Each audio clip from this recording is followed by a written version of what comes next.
streak, the Bourne Braves are finally back in the win column after an 8-2 victory over the Falmouth Commodores last night at Devon Park. But the Braves are back here at Fuller Field trying to get that one last win to advance to the West Division Championship. You're going to hear from infielder Gabe Milano, field manager Scott Landers, and the Bourne Braves beat reporter Nate Laird. It's the Tomahawk Talk, and it starts right now.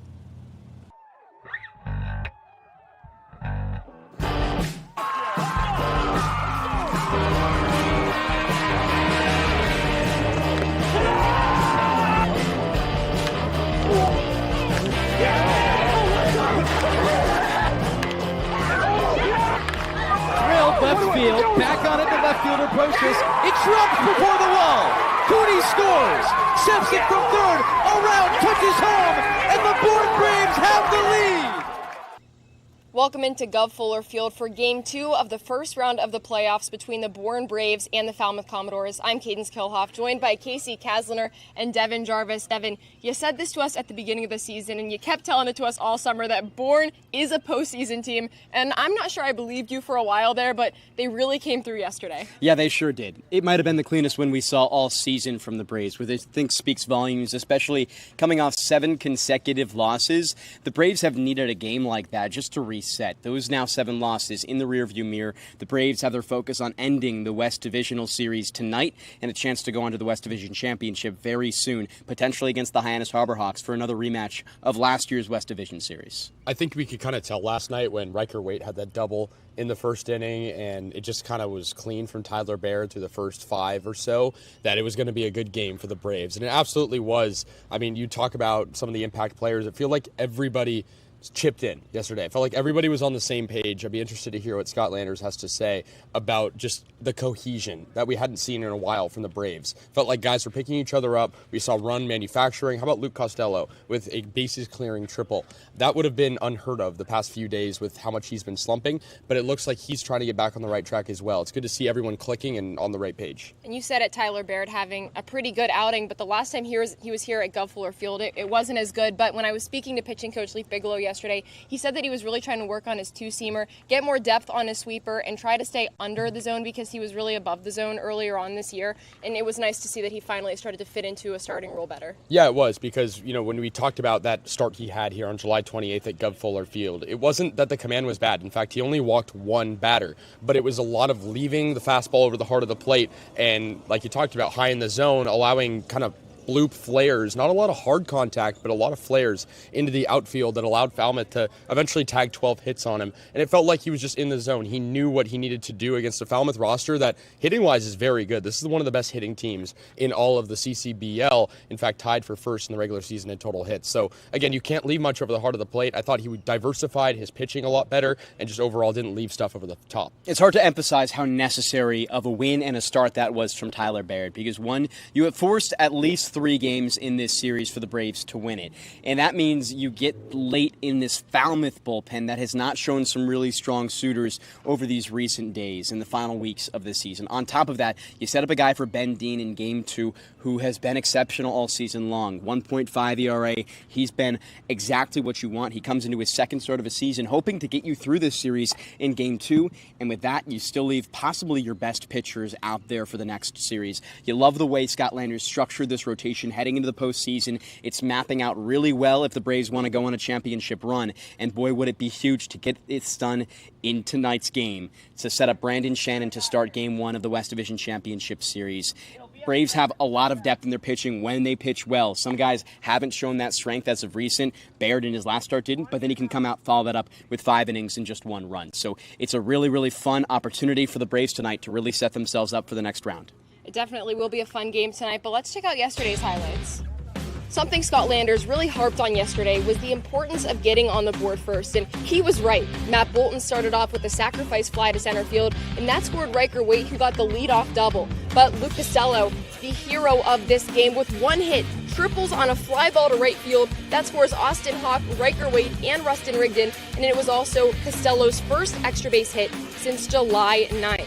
Berkeley Mavius came out and he doubled on a line drive before the top of the sixth when Falmouth responded. A Braden Jeffries doubles, and that puts Falmouth on the board for the first time this game. Moving on to the bottom of the sixth inning, though, Rustin Rigdon responds immediately, and that scores one more. The Braves up by 5 going into the seventh. Falmouth not done yet, though. Gavin Gregor grounds out. That scores A.J. Putty, and just like that, the Falmouth Commodores start to chip away, but they can't get the job done. Austin Hawk with the double of his own on a line drive to center field. That scores Gabe Milano and Justin Osterhaus, and the Braves end this game up 8-2 in the first game of the playoffs. We've talked about it a lot, but Tyler Baird really struggled in that first outing against Falmouth. Came out yesterday and showed a different kind of Tyler Baird. 5 innings pitched, only 2 strikeouts, only 2 walks, only 1 earned run, though, and that's something that we haven't seen from him all year long. And a guy in Riker Waite that we've talked about so much this summer, and he just got back himself going 2 for 4 with a double, the leadoff double of the game. But I would say the real hero of this game was Luke Costello. And it was only 1 hit, but it was a bases-clearing triple that really changed the momentum for this game. And after yesterday's game, I asked him how important it was that he kind of stepped up in that moment and started his hitting streak now because he's been kind of stagnant offensively, and he said that it meant a lot to him. Yeah, to bring the Braves up 5-1 in this game completely changed the environment. I think it was built off a lot from the fans at Dorn Park, and overall, that Falmouth dugout was very quiet from the start, and they certainly were radio silent after that Luke Costello triple. It was excellent to see the Braves go out there and show some passion, show some energy, but like you said, it started with Tyler Baird. I think even the first batter, a strikeout on 3 pitches, set the tone for the rest of the game,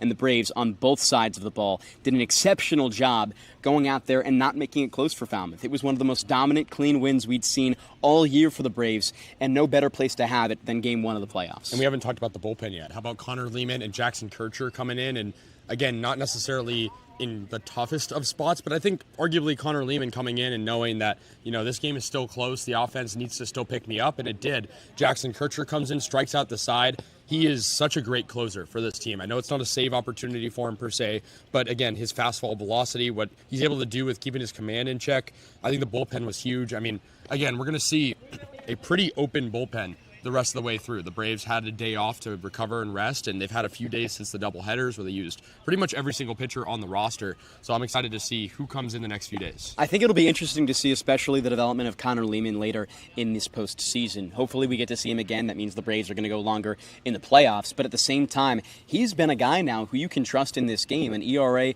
under 3 in the month of July and August combined. He really struggled in June. We know that infamous outing against Brewster where he essentially blew the game for the Braves. But since then, he's been a guy Scott Landers can rely on and no longer steps into this game with fans worrying.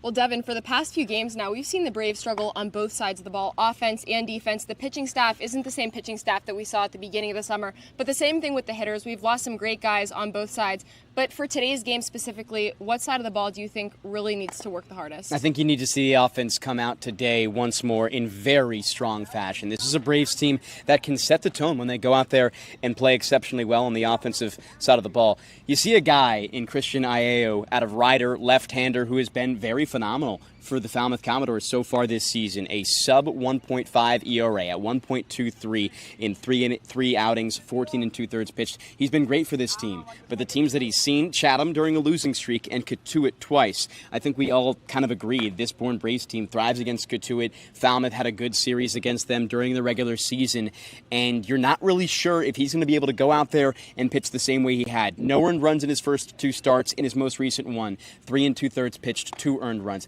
He may take a step back here, and that's the big question mark for this Falmouth team with a lackluster bullpen of depth. Can they go out there, see a strong start from Christian? You don't really know. This Braves team can get on him early. He throws about 85 with his fastball. It's kind of dead zone from a three-quarter arm slot.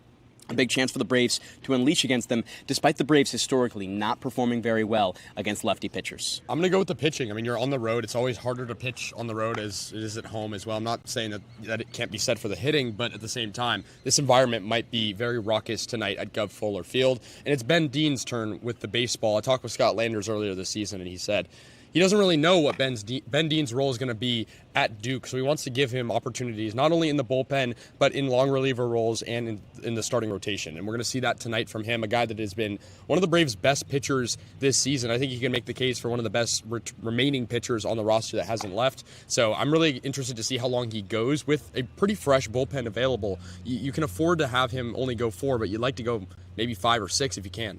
And we've talked about it, but Gov-Fuller Field is definitely an environment that has given the Braves some trouble, and it doesn't help that they have a huge fan base. I know Jordan Park was prepping for these kind of Falmouth fans yesterday. They're really going to be showing up today, especially because the Commodores, if they lose tonight, their season is done for. But we're going to keep going with the Tomahawk Talk. Coming up after the break, you're going to hear from infielder Gabe Milano, field manager Scott Landers, and the Bourne Braves beat reporter Nate Laird. We'll be right back.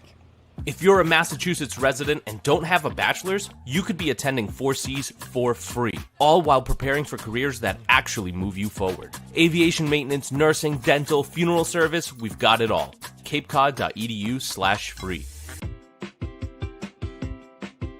Heading to Nantucket this summer? Skip the traffic and take to the skies with Cape Air. With convenient flights from Norwood to Nantucket, you can start your vacation sooner without the hassle of traffic. That way you spend more time relaxing and less time getting there. Experience the Cape Air difference and book your next flight today at capeair.com. Let Cape Air be your wings in the Northeast. Game 2 of the West Division Series starts tonight at Gov-Fuller Field in Falmouth. It's the Commodores and the Bourne Braves once again. Kasey Kazliner alongside Braves field manager Scott Landers. Skip, yesterday you guys took Game 1, but you also snapped a 7-game losing streak. How important was that to get back on the track? Yeah, I mean, 7-game losing streak is all in the past. When you start the playoffs, whatever happened. It was good to get off to a good start in the playoffs, and we have a lot of work to do.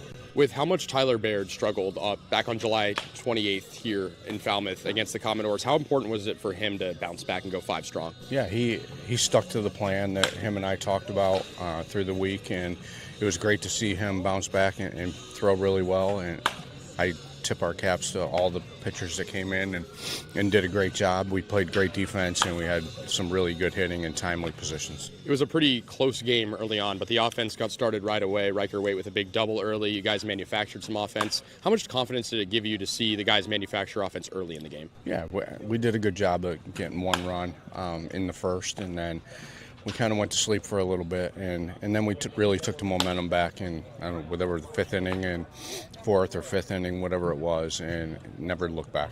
Connor Lehman was big for you guys out of the bullpen. He had struggled at times this season. It feels like he's on a better spiral right now. How big was it for him to kind of eat up some of those middle frames? Yeah, he's gotten better every time he's gone out to pitch, and he's got a lot of confidence right now, and he's a guy that we have a lot of confidence in.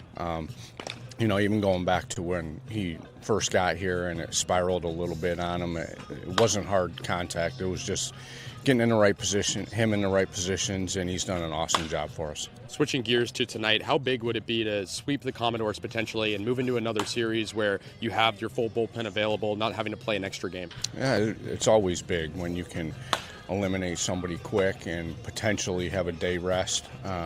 But, hey, today's a new day. We can't look at yesterday. We just got to go play with our backs against the wall today. Ben Dean on the mound for you guys. He obviously has starting pitching experience. He has bullpen experience. You mentioned before that Duke doesn't really know what his role will be entirely this upcoming year, so you want to try him in different spots. Why do you want to choose him for today? He's been our most consistent of late, and, you know, he's a bulldog. He wants the baseball, so what better moment than now? Skip, thank you so much for taking the time. Game 2 between the Bourne Braves and the Falmouth Commodores begins at 6 p.m. Thank you to Kasey and Scott Landers. I'm now joined by the Bourne Braves beat reporter Nate Laird. Nate, we've got Ben Dean starting on the mound once again for the Braves. How's he been this summer? Yeah, one of the Braves' best relievers getting a start, his first playoff game for the Braves in his career. He's a guy that came out of the bullpen for Bourne most of the summer, was one of their top relievers, had a 1.50 ERA over 18 innings. He did make a start towards the end of the season, though, came against Hyannis. He threw 4 no-hit innings. And Falmouth has been notorious for having a weaker pitching staff. Who do the Commodores have on the bump today during a game that they might be sent home after? Well, lefty Christian Aiello is going to get the start here. He's a guy that joined the Commodores in mid-July, gave them 3 starts. The first 2, he was perfect, didn't allow an earned run in those. The third one came against Katuitt just a couple days ago, where he gave up 2 earned runs over 5 innings.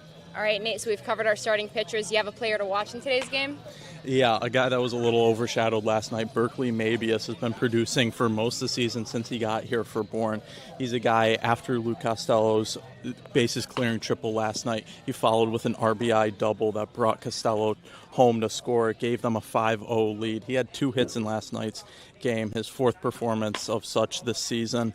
He also had his 5th double of the year. That is 4th most for the Braves this summer. And during Bourne's gauntlet of doubleheaders, field manager Scott Landers told me that Berkeley has been swinging a hot bat. He's just waiting for him to have that breakthrough game, and that breakthrough game very much well could be today. But before then, I get to speak to infielder Gabe Milano, so stay tuned. We are approaching Game 2 of the West Division Series here at Gov Fuller Field, but before then, the UMiami infielder Gabe Milano joins me in the pregame Tomahawk Talk. Gabe, you just got your first win as a Brave yesterday. How does it feel, especially because it was a playoff win? So for sure, it's great because I heard that we were losing 7 straight. So it's great to start off with a new start and it's playoffs. So it's a good start for sure. You came over from the NECBL with Cam Papetti and Max Farrell. What's the best part about playing with 2 guys that you've been with this entire summer? It's fun because you already know their personalities. You already see how they act. And it's good chemistry for all 3 of us to continue in the same team. So it's going to be fun for the rest of the way. Hopefully you can win it all.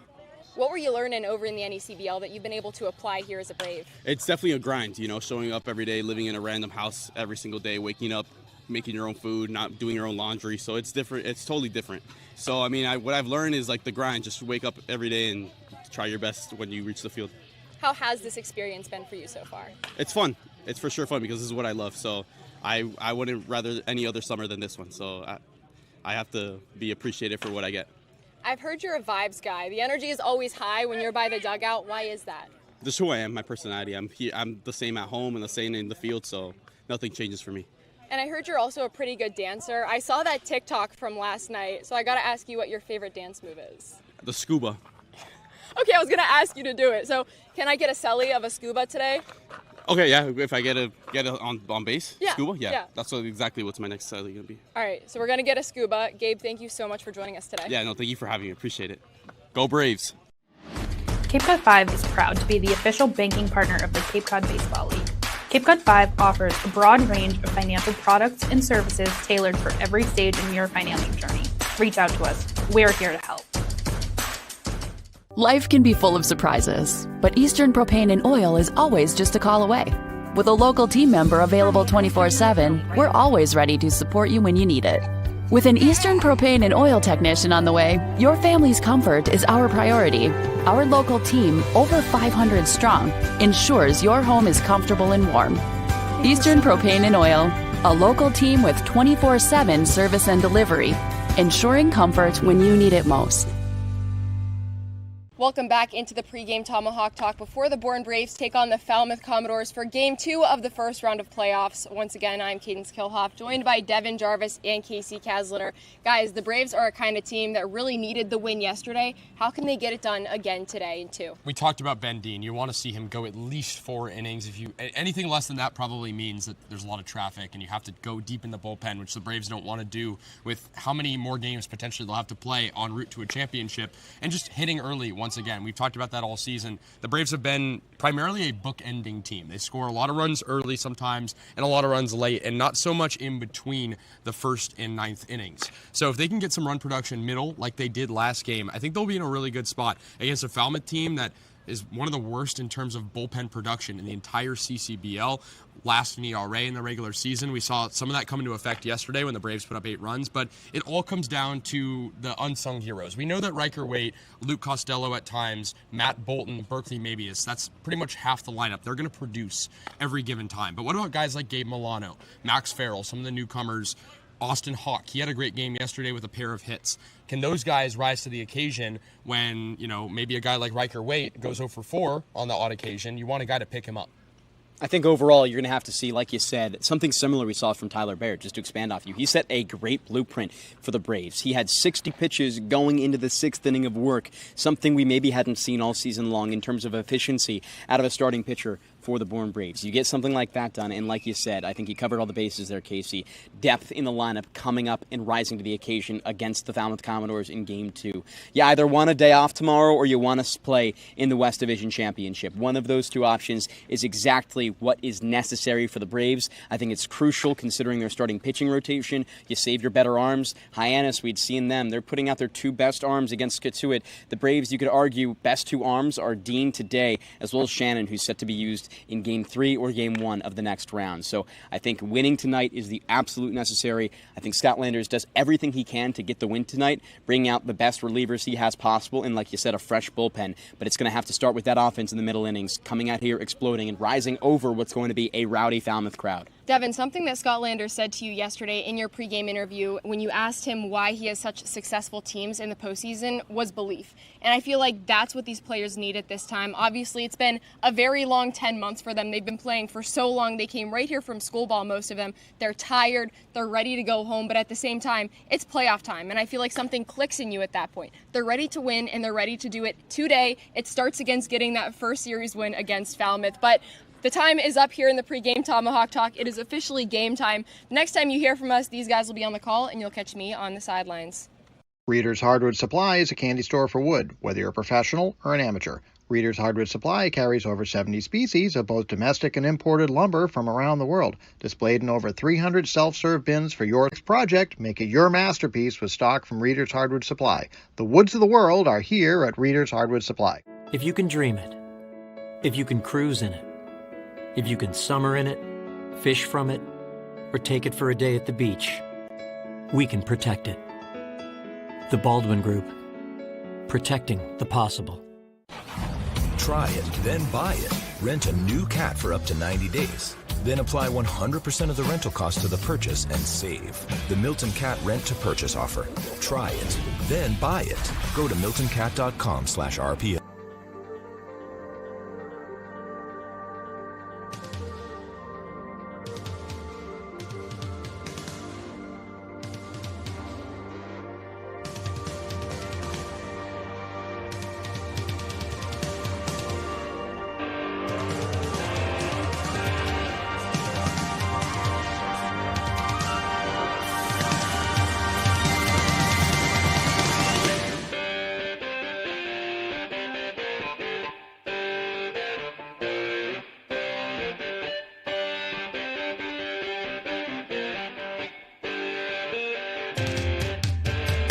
The 7-game loss streak is in the past, and the Bourne Braves are one win away from the West Division Championship Series. Today, it's Game 2 between the Braves and the Falmouth Commodores of the West Division Series at Gov Fuller Field in Falmouth, Massachusetts. Thanks so much for joining us here on the Bourne Braves Broadcasting Network and Cape League TV. Devon Jarvis alongside Kasey Kazliner with our Sideline reporter in Kaydence Kilhof joining us in just a few moments. Kasey, what a game yesterday. 8-2 victory for the Bourne Braves. Clean in all three phases of the game. It looked like a completely new team from the 7 consecutive losses we saw going into the postseason. Yeah, and Devon, they got started early. I mean, the first inning, you saw a Riker Wade double, a little bit of manufacturing, a stolen base, a sac fly, and from then on out, the Braves didn't stop. How about Luke Costello with a bases-clearing triple? There's many moments you could look at from last night's game and say, hey, that's the reason why they won. The pitching from Tyler Baird. But it's a new day today. The job's not finished. It won't be finished for at least a little while as the Braves look to defend their title.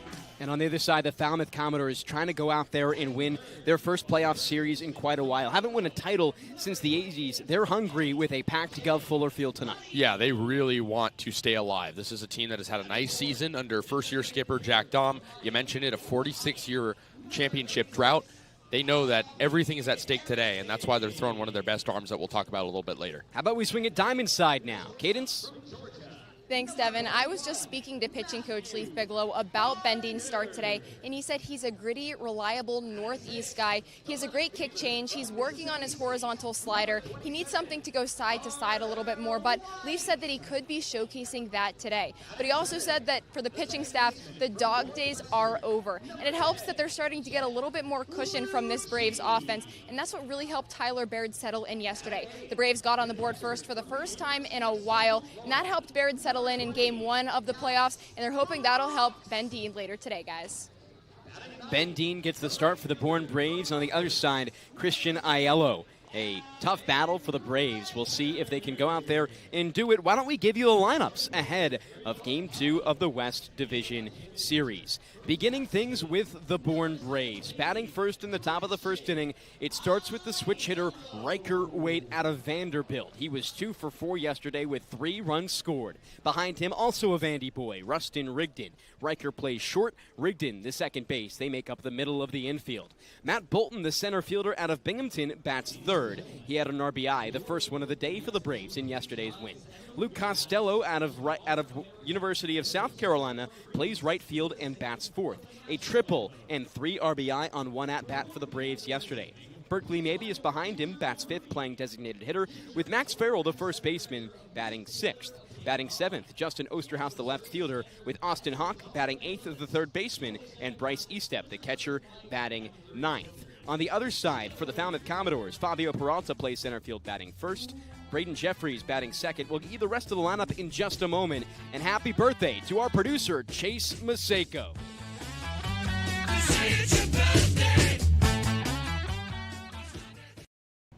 Coming up on the pregame Tomahawk Talk after. A Massachusetts resident and don't have a bachelor's, you could be attending 4Cs for free, all while preparing for careers that actually move you forward. Aviation maintenance, nursing, dental, funeral service, we've got it all. capecod.edu/free. Heading to Nantucket this summer? Skip the traffic and take to the skies with Cape Air. With convenient flights from Norwood to Nantucket, you can start your vacation sooner without the hassle of traffic. That way you spend more time relaxing and less time getting there. Experience the Cape Air difference and book your next flight today at capeair.com. Let Cape Air be your wings in the Northeast. If you can dream it, if you can cruise in it, if you can summer in it, fish from it, or take it for a day at the beach, we can protect it. The Baldwin Group, protecting the possible. Cape Cod 5 is proud to be the official banking partner of the Cape Cod Baseball League. Cape Cod 5 offers a broad range of financial products and services tailored for every stage in your financing journey. Reach out to us. We're here to help. Try it, then buy it. Rent a new cat for up to 90 days. Then apply 100% of the rental cost to the purchase and save. The Milton Cat Rent to Purchase offer. Try it, then buy it. Go to miltoncat.com/RPO. Reader's Hardwood Supply is a candy store for wood, whether you're a professional or an amateur. Reader's Hardwood Supply carries over 70 species of both domestic and imported lumber from around the world, displayed in over 300 self-serve bins for your selection. So for your next project, make it your masterpiece with stock from Reader's Hardwood Supply. The woods of the world are here at Reader's Hardwood Supply. Back here on the Bourne Braves Broadcasting Network in Cape League TV. Top of the first inning set to come underway here in just a few moments. Now that Falmouth Commodores lineup for you, just like we were going through before. Fabio Peralta starts the lineup out as the first batter, playing center field with Braden Jeffries behind him, playing third base. A.J. Putty bats third, playing first base with Tommy Harrison, the designated hitter who bats fourth. Matthew Farner bats fifth, playing shortstop. Carter White slots down from 3 to 6th. And plays left field with Jeff Lugie behind him playing second base. Dallas Brooks bats 8th, the catcher, and Gavin Greger, the right fielder, batting 9th. Overall, a very similar lineup for the Falmouth Commodores. Just a few changes in the batting order, but other than that, the same 9 names and the same position players as well, Kasey. Yeah, and for Bourne, only one change. Bryce Estep is the catcher. He's been the best defensive catcher all around for this team in a game where you just can't afford to make little mistakes. So I liked seeing him behind the plate. Even though last night we were talking about it, Falmouth really didn't test the Braves catchers much at all. We'll see how they do it. Overall, a rough run game day for the Falmouth Commodores. Didn't steal many, if at any, stolen bases. And overall, was just a rough one for them in that 8-2 loss.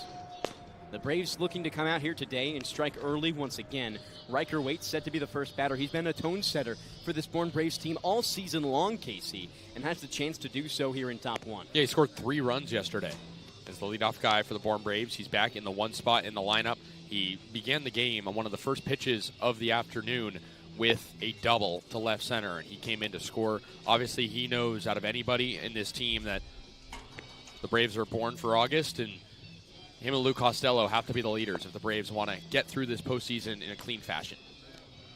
They face a pitcher in Christian Aiello, who has been very solid through the Appy League and into the Cape League so far this summer. In the Appy League, a sub-2 ERA so far with Falmouth, an ERA just 1.23. And his last time out, 4 1/3, 2 earned runs. His only game this season allowing any earned runs, Kasey. He should be a tough guy, but his blueprint says the Braves could be able to take advantage of him. 84 miles per hour on his fastball, dead zoned, and not much variety in his pitches. Yeah, he has a low arm slot out of the left side, and he's a very intriguing pitcher. You look at his body of work this summer, he has pitched almost 40 innings across the Appalachian League and the Cape League, and the numbers speak for themselves, but like you said, he came off of an appearance against Katuitt just 5 days ago where he gave up 2 earned runs. It's not horrible in 4 innings, but against Katuitt, one of the worst teams in the league, even though they're a playoff team, kind of isn't the best for a pitcher like that. So we'll see how that translates against the Braves. The Bourne Braves looking to win today. They would take themselves into Game 2 of, or rather into possibly the second round, the West Division Championship Series. Hyannis right now beating Katuitt 7-1 in the bottom of the 6th inning. It's time to get going here from Gov Fuller Field. Top of the first inning, Riker Waite, the switch hitter, steps into the righty's box against the lefty pitcher in Christian Aiello. First pitch in, fastball that nicks the inside edge. Riker Waite in yesterday's game, phenomenal, as he was last postseason for the Bourne Braves as well. 2 for 4 with 3 runs scored, a double and a walk. Next pitch low and inside, a ball to the righty and Waite. 1 ball, 1 strike, no out in top 1. Riker Waite, overall one of the best players on this team, leads by example, Scott Landers said. The 1-1 comes home from Aiello. Slider in there for strike 2. A native to Queen Creek, Arizona, and only 19 years old, one of the youngest players on this Bourne Braves team heading into his junior year at Vanderbilt. 1-2, Waite slashes it to the right side over the first base dugout and foul. He was with this Braves team for the first 3 games of this season, then took time off, resting before he went to Team USA, made the roster, and was their second baseman. The 1-2 comes in, Waite hammers it right side on the line again, dribbles up into the Falmouth bullpen foul. The count remains 1 ball and 2 strikes. He's such a run producer for this team, Kasey. But with that, the number 1 guy in this lineup, because he can get on base and work up pitch counts as we're seeing. The 1-2 in from Aiello, upstairs for a ball, just grazes the brim nearly of Riker Waite. 2 balls and 2 strikes. He's also aggressive. He doesn't have the biggest strike zone. He's a smaller guy, but he's very compact and knows which pitches are good to hit. That's why you see him swinging so much. 2-2 comes home. Waite fouls it back into the grass.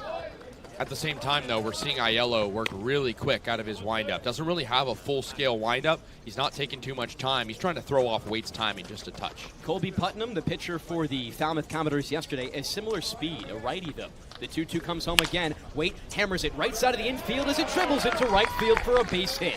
Waite on already, just the way he did yesterday. Not quite a double, but a tone setter to start for the Bourne Braves in the top of the first inning. Huge from Waite. I mean, we talked about the double yesterday.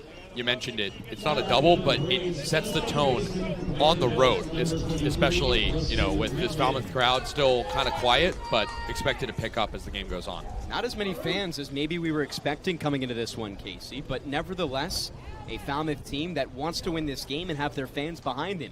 Here's the switch hitter in Rustin Rigdon. Before the first pitch, a look over at first base. Waite back in safe. Waite in yesterday's game, after getting on with a double, stole third base, came home on a Matt Bolton sacrifice fly. Rustin Rigdon bats right. Aiello out of the stretch for the first time, throws to first base. Waite stealing at second base, in there with a slide. He's done. Can't get it in time. A great pickoff move from Christian Aiello, and that clears the bases. 1 down in the top of the first inning. Rustin Rigdon no longer with his Vandy Boy teammate in the paths. That's tough because Waite had a chance to get there regardless, but a good play. Rustin Rigdon, first pitch in, just by the letters for a strike, nicks the top edge of the zone. No balls and 1 strike with 1 out in the top of the first inning. Rustin Rigdon in yesterday's game, a little bit of a bounce back for him. Had himself a double, tried to turn it into a triple, thrown it at third. 0-1 in, Rigdon slaps it high behind home plate's netting and foul. 0-2. Rigdon overall has been struggling as of recent. Toward the end of the regular season, really slowed down.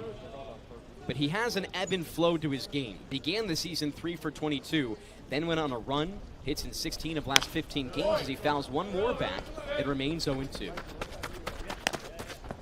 Entering the playoffs, hits in just one of his last 4. Rigged in the stolen base leader in the Cape Cod Baseball League with 19 swipes. Him and Fabio Peralta of Falmouth tied there. The 0-2 in, rigged in, fouls it toward the first base dugout on the ground, and it's an 0-2 count once more. Rigdon has been toward the top of this lineup for the majority of the second half of the season. Elite defensively, today the second baseman for the Braves. In the 0-2 home from Aiello, Rigdon hammers it left center field. Big chase from Peralta. He ranges under it, medium distance, and makes the grab over his head on the run. Fabio Peralta is a lot better than the average Cape League center fielder. The Braves are a gap-to-gap team, as we've seen these past couple of games. They're going to have to do a lot more, like they did last night, if they want to beat Peralta, who's a stout defender. Peralta in the regular season, no errors, 4 outfield assists. Likely the best stat line of any Cape League center fielder qualified so far this summer. Started 31 there. Matt Bolton, the lefty, gets the first pitch, takes all the way in the low outside corner for a strike. Matt Bolton in yesterday's game, a little bit slower, 0 for 2 with an RBI and a walk. On the season so far, has struggled against lefty pitchers. The 0-1 in, Bolton chops it, first base dugout and foul. Overall on the season against left-handed pitchers, Matt Bolton, an OPS under 500 down at 446. On the season, he's above 700 at 787. 0-2 in, outside, misses for a ball on the fastball. 1 ball and 2 strikes now for Aiello against Bolton. Lefty on lefty matchup, the first lefty that Bolton has seen so far in this game. Aiello works fast, the 1-2 comes home. Bolton hammers it again into the backstop. 1-2 it remains. Braves are really aggressive so far. Good to see. Braves have wanted to hold that aggressiveness. They were that in yesterday's game, getting out to an early lead. The 1-2 in, Bolton grounds it to second base. Luigi ranges to his left, scoops and fires to first base for the out. And the Braves can't bring any around despite a Riker Waite leadoff hit. We step aside here for the middle of the first inning on the Bourne Braves Broadcasting Network and Cape League TV.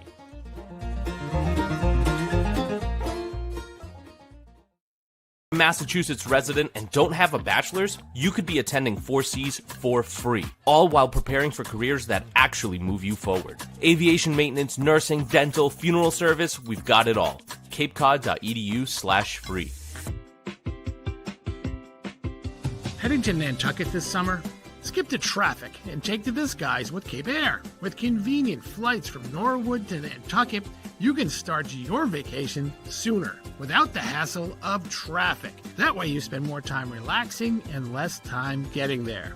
Experience the Cape Air difference and book your next flight today at capeair.com. Let Cape Air be your wings in the Northeast.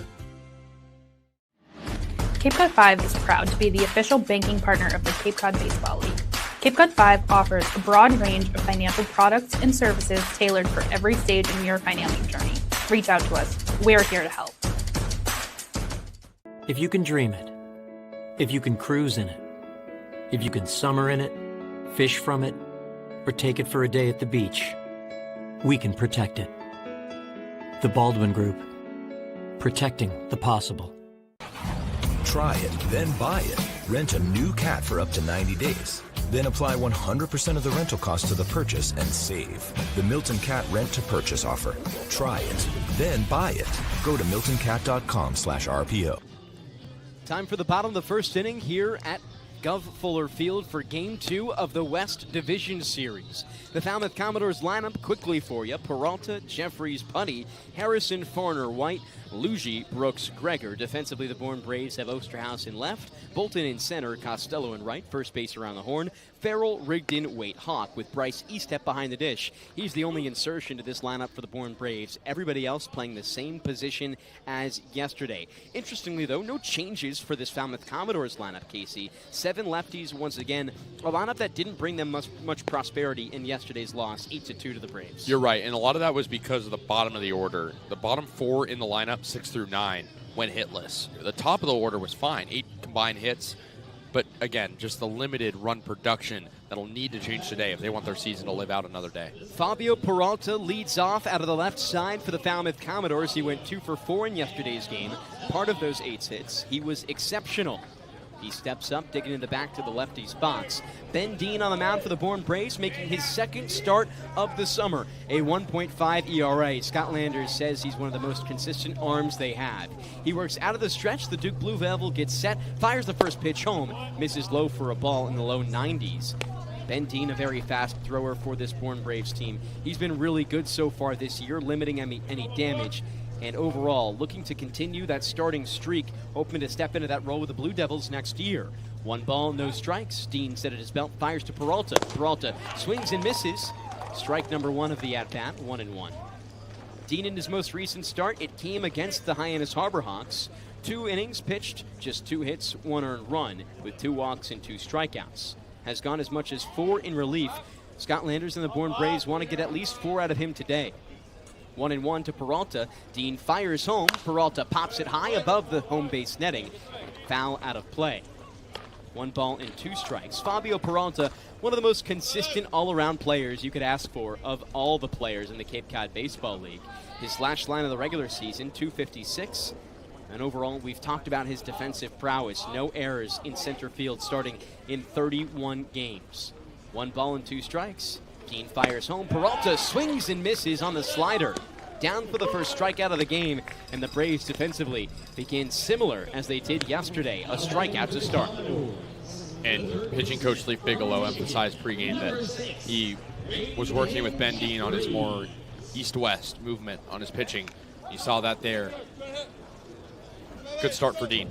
Here's Braden Jeffries, another lefty bat. They've got 7 in the order for the Falmouth Commodores. Dean, the righty, set to come home for the first pitch of the AB, and does. Jeffries lines it back and foul. Overall, it should be a tough game for this Falmouth Commodores team facing Ben Dean, a guy with just 1.5 ERA so far this summer. He's been really good for them. Dean set to go on the first base side of the rubber. Fires the 0-1 home. Spikes in the dirt in front of home plate by about 3 feet. Of course, a ball. They count 1-1. Braden Jeffries out of Michigan. He has one of the more impressive stat lines of this Falmouth Commodores team. 340 batting average, 803 OPS in his 25 games played during the regular season. Yesterday, 2 for 4 with an RBI. He bats second and played third base just the way he does today.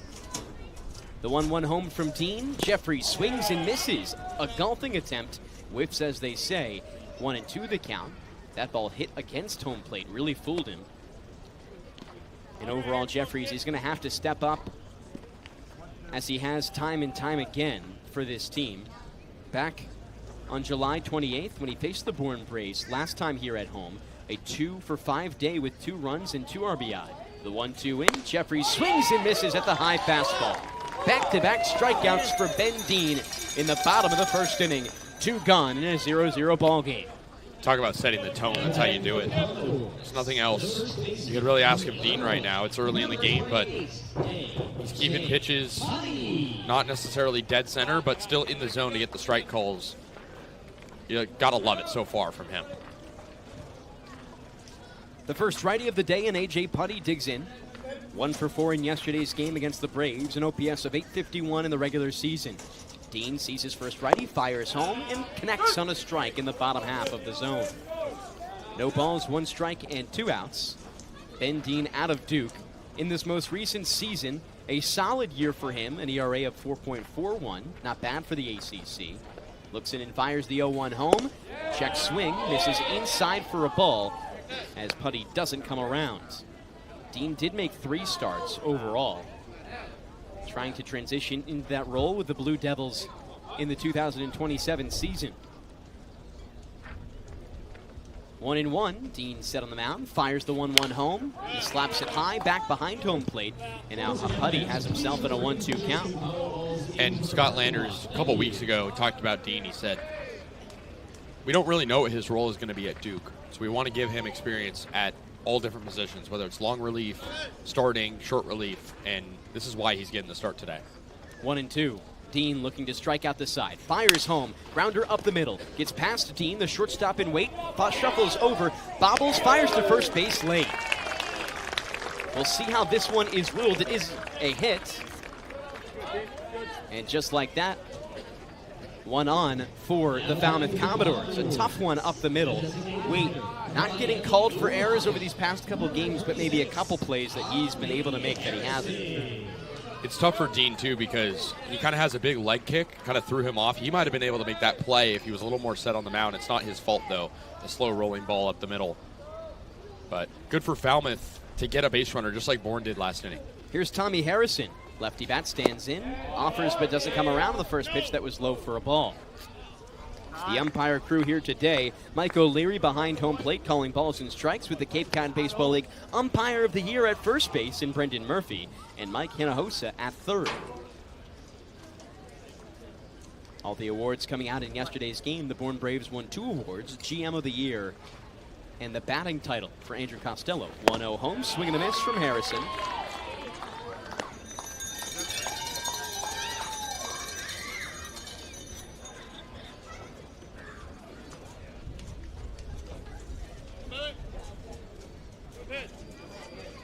As the 1-1 count is set here for Ben Dean. Facing Tommy Harrison for the first time today. The 1-1 in. Harrison watches by as a strike connects on the outside edge of the zone. That curveball in on the 12-6. A very good one there for Ben Dean. He's been known for that all season long. 1-2. Ben Dean already 2 strikeouts so far today. Looks in and fires the 1-2 home. In there for strike 3. He strikes out the side. The Braves keep it 0-0 as we take things to top 2.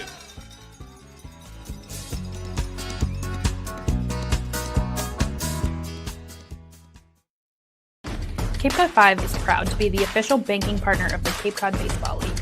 Cape Cod 5 offers a broad range of financial products and services tailored for every stage in your financing journey. Reach out to us. We're here to help.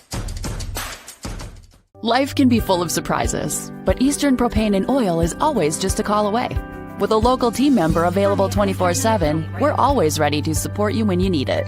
With an Eastern Propane and Oil technician on the way, your family's comfort is our priority.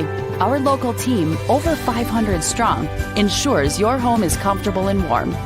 Eastern Propane and Oil, a local team with 24/7 service and delivery, ensuring comfort when you need it most.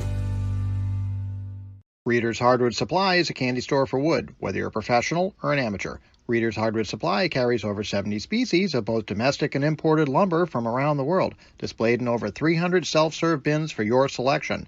So for your next project, make it your masterpiece with stock from Reader's Hardwood Supply. The woods of the world are here at Reader's Hardwood Supply. If you can dream it, if you can cruise in it, if you can summer in it, fish from it, or take it for a day at the beach, we can protect it. The Baldwin Group. Protecting the possible.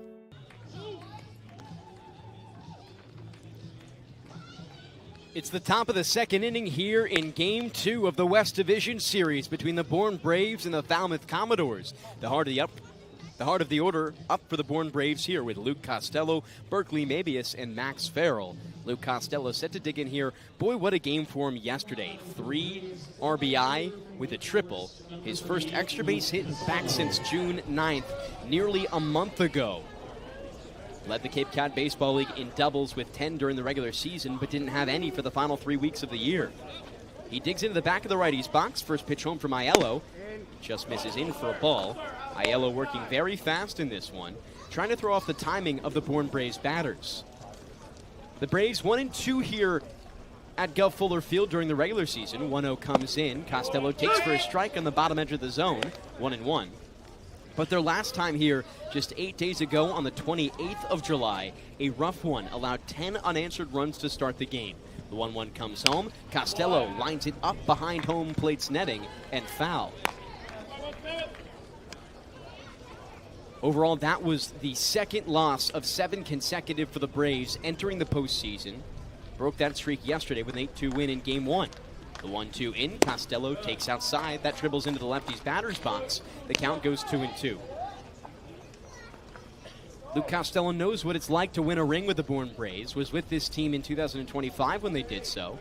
Only was there for the end as the 2-2 comes in. Costello grounds it back and foul. But did have an impact playing in that championship game as a pinch hitter.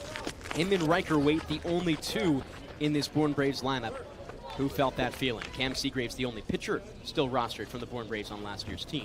2-2 in. Costello hammers it to center field. Fabio Peralta back at the wall. This ball is out of here. Luke Costello, what a start to the playoffs.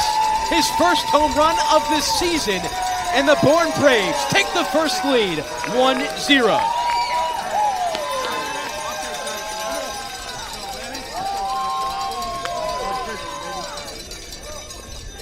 Costello's been searching for that one for what seems like forever.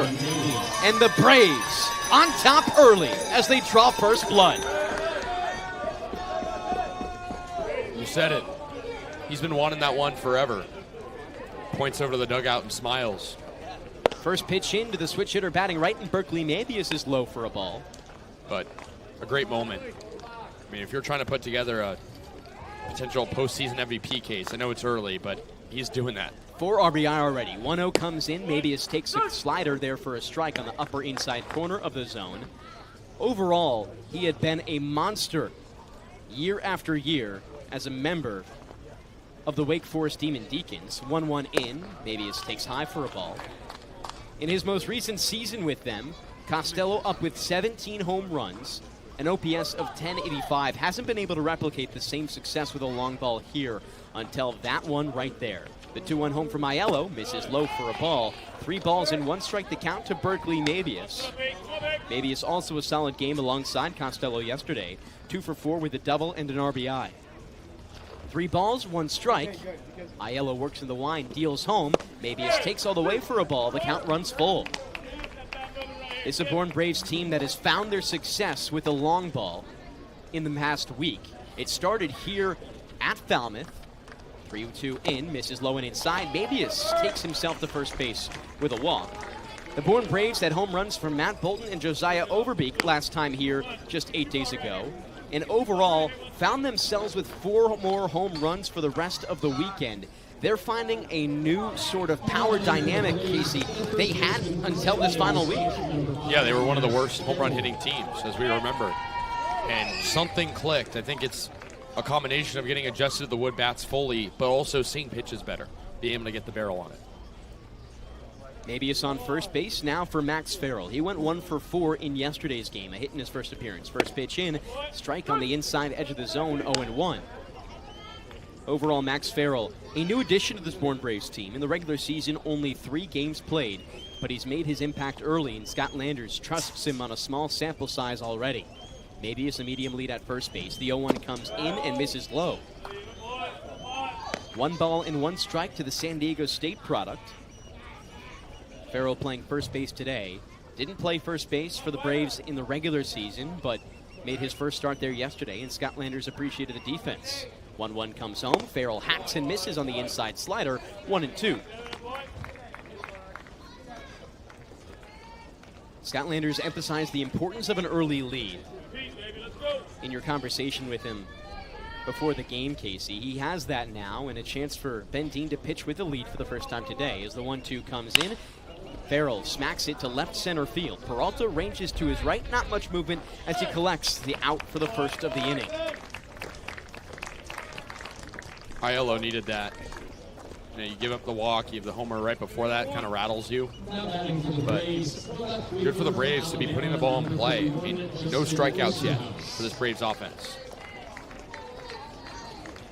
Aiello, in his previous appearances, has been dominant. A high strikeout pitcher. In his first 2 starts with the Falmouth Commodores, he had a combined 13. First pitch now to the lefty in Osterhaus, misses low and outside. Osterhaus out of Alabama, 0 for 3 in yesterday's game.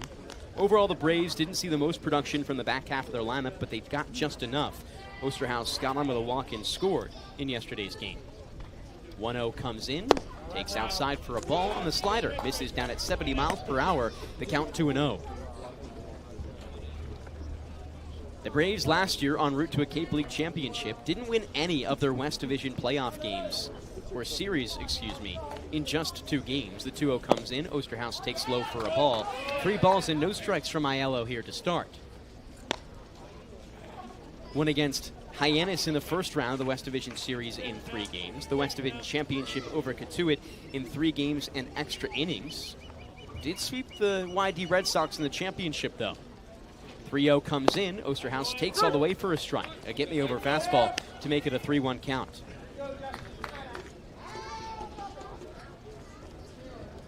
The Braves trying to do that for the first time in a few years today.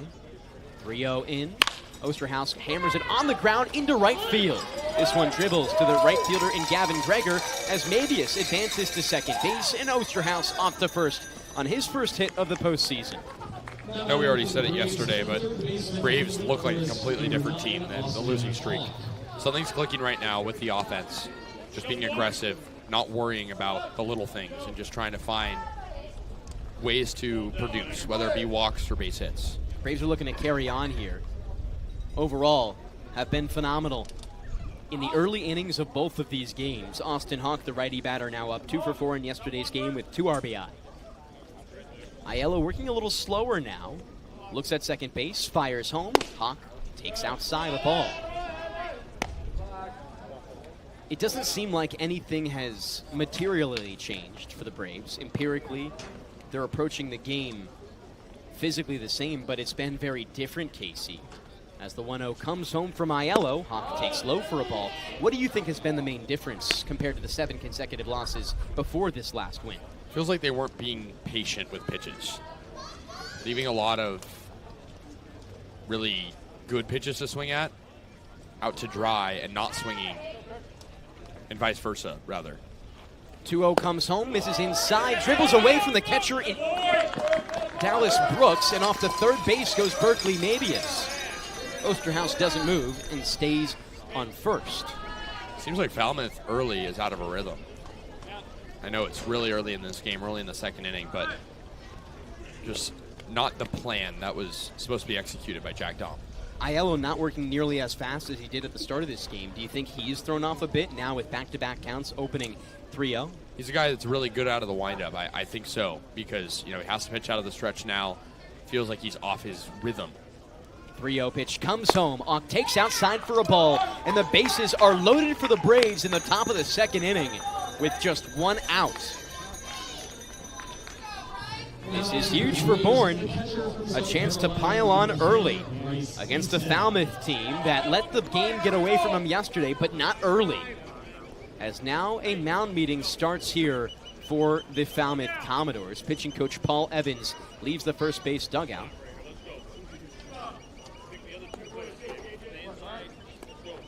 He's a very experienced guy. Going to talk to Aiello here in maybe his worst start of the season with the Commodores. He was the head coach at Missouri State for 3 seasons after being their pitching coach for 34 years. 67 pitchers have signed pro contracts under his coaching. And what do you think the message is here to Aiello in a rough start? Keep it down, probably. You're facing E-Step, who has struggled with rolling over pitches at times. If you can turn 2, get out of the inning, and head to the next inning feeling good about your defense, that could be huge, because you don't want to face Riker Waite in this inning. You have a chance to avoid that if you can get a double play. Riker Waite did not have many, if at all, opportunities with runners in the base paths yesterday to pile on. Overall, 3 runs scored, 2 hits, but no RBI for Waite. He wants to get his first of the postseason, but now it's Bryce Estep, the righty batter. Pitching meeting done. First one in. Estep takes low and inside, and now 9 of the last 10 pitches for Aiello balls.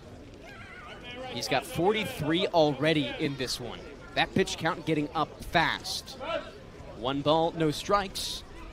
Pitch comes home to Estep. He takes for a strike, low inside corner. That one at 85 on the fastball. Yeah, and you can't afford to get to the bullpen too early, even though Falmouth will use any reliever they need because they don't know if they'll be playing tomorrow. 1-1. A shake of the head for Aiello on the mound. The bases loaded for the Braves and just 1 out. Pitch comes home. Estep takes low a ball. He's staying patient.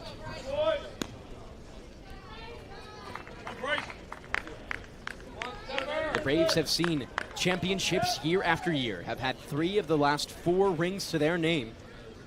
They want to make it 4 out of 5. 2-1 in. E-step swings and misses at the low outside fastball. Gets him chasing, and the count goes 2-2. He checks with home plate umpire Joe Gravina about where that one was before he steps back in. It's Mabius on third base, Osterhaus on second, and Hawk on first. Fast runners for the Braves on 1 and 2. 2-2 in. Hawk hammers it to shallow left field. In comes White, ranges under it, makes the grab. Mabius tags from third base. The throw comes in, gets cut off, and the Braves up 2-0 in the top of the second on the Bryce E-step sacrifice fly.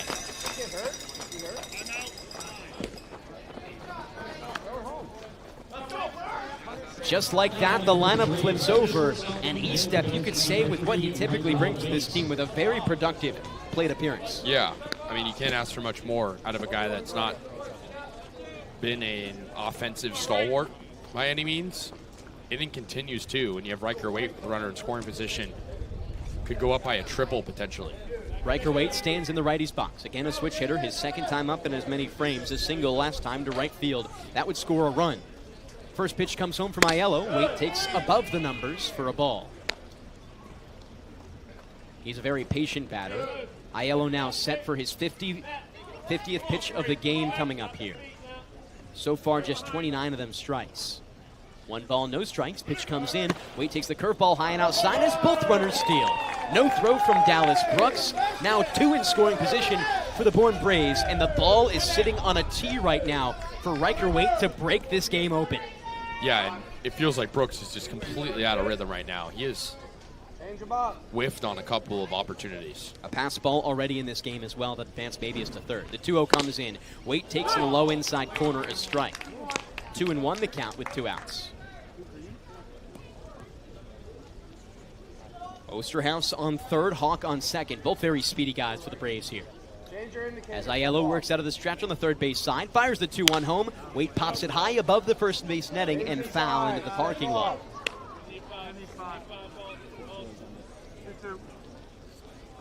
The Bourne Braves, not many maybe thought they could come out this hot in the postseason. Under Scott Landers, they've done so time after time.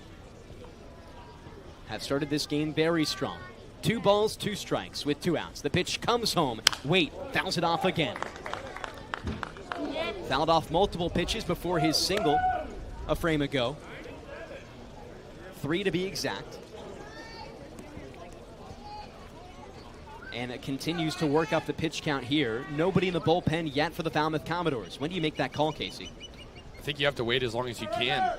Have to hope that this is an out here and go from there. 2-2 in. Waite pops it up, back, foul, out of play again. That one at 89. It's kind of a dichotomy, right? Because on one hand, the full bullpen should be available. You don't know if you're playing tomorrow. But at the same time, the bullpen has been bad for Falmouth this season. You want to have the starter out there as long as you can. 2-2 pitch comes home. Waite pops it back, out of play again. Now 4 consecutive foul balls for Riker Waite. He's all over it. Talk about driving up the pitch count, too. I mean, Aiello, 55 pitches now. He's not destined to go much longer. This set to be the 8th pitch of the at-bat to Riker Waite. Still a 2-2 count with 2 runners in scoring position. Pitch comes home. Waite swings and misses.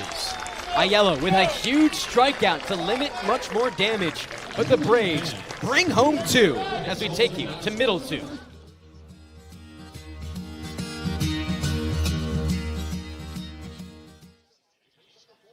Massachusetts resident and don't have a bachelor's, you could be attending 4Cs for free, all while preparing for careers that actually move you forward. Aviation maintenance, nursing, dental, funeral service, we've got it all. capecod.edu/free. Heading to Nantucket this summer?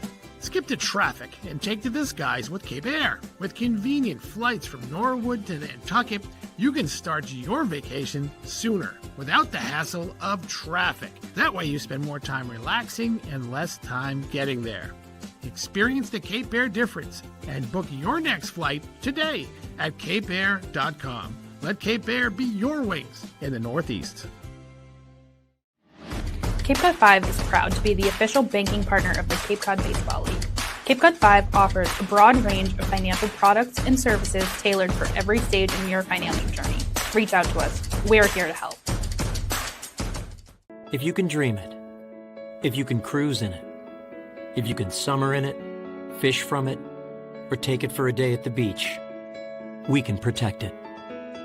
The Baldwin Group. Protecting the possible. Try it, then buy it. Rent a new cat for up to 90 days. Then apply 100% of the rental cost to the purchase and save. The Milton Cat Rent to Purchase offer. Try it, then buy it. Go to miltoncat.com/RPO.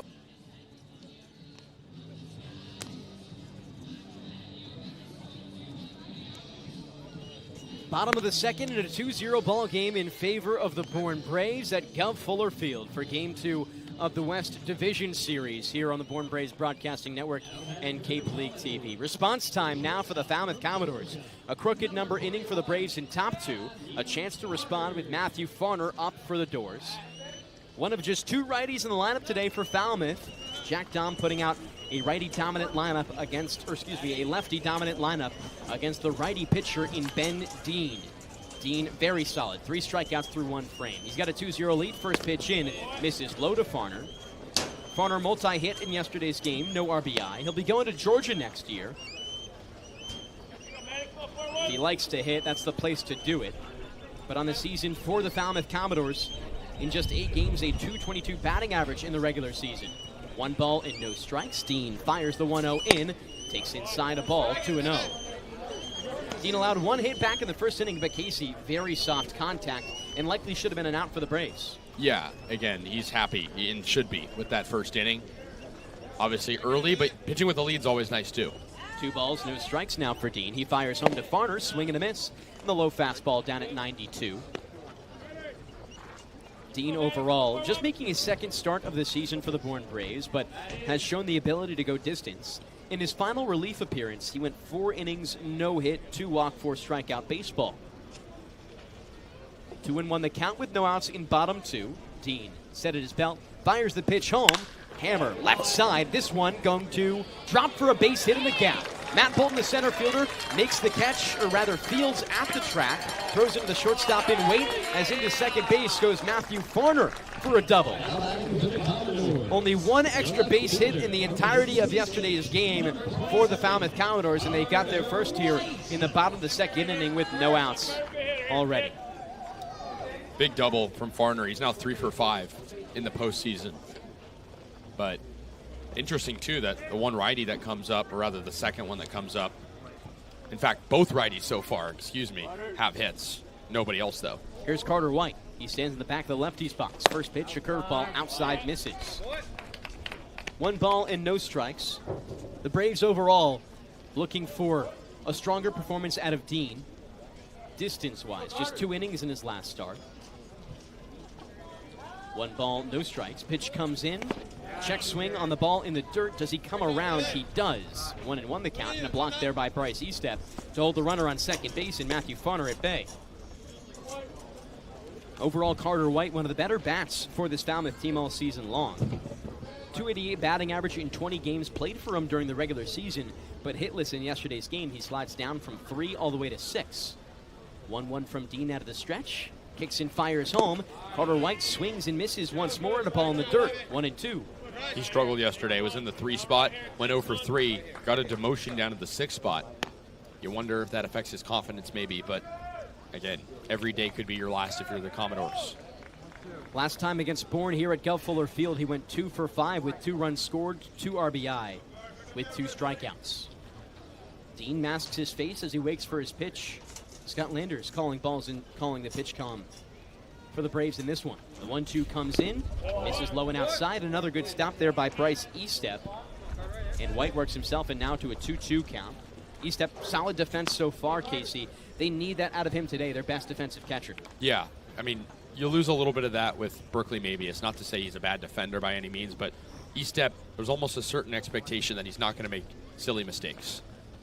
On track to be potentially one of the best defensive catchers in baseball next year. 2-2, White skies it to left field. In comes Osterhaus. He Makes the grab in medium left field, throws back into second base. No tag there by Farner. A soft contact fly out for Ben Dean to get the first here in bottom 2. Getting a lefty to go the other way, usually not a good thing. But there's a runner at second wanting to tag. It's kind of perfect if you're Ben Dean. That was the first ball hit in play by the Commodores, resulting in an out. Now the lefty once more in Jeff Lugie. He started yesterday's game, was pulled after 2 ABs. Dean looks at second, fires home. Lugie comes around on the first pitch for a called strike. 0-1. Lugie overall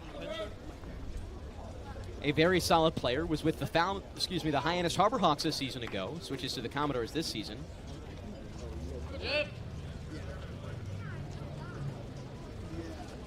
Pitch comes in, swing and a miss from Lugie.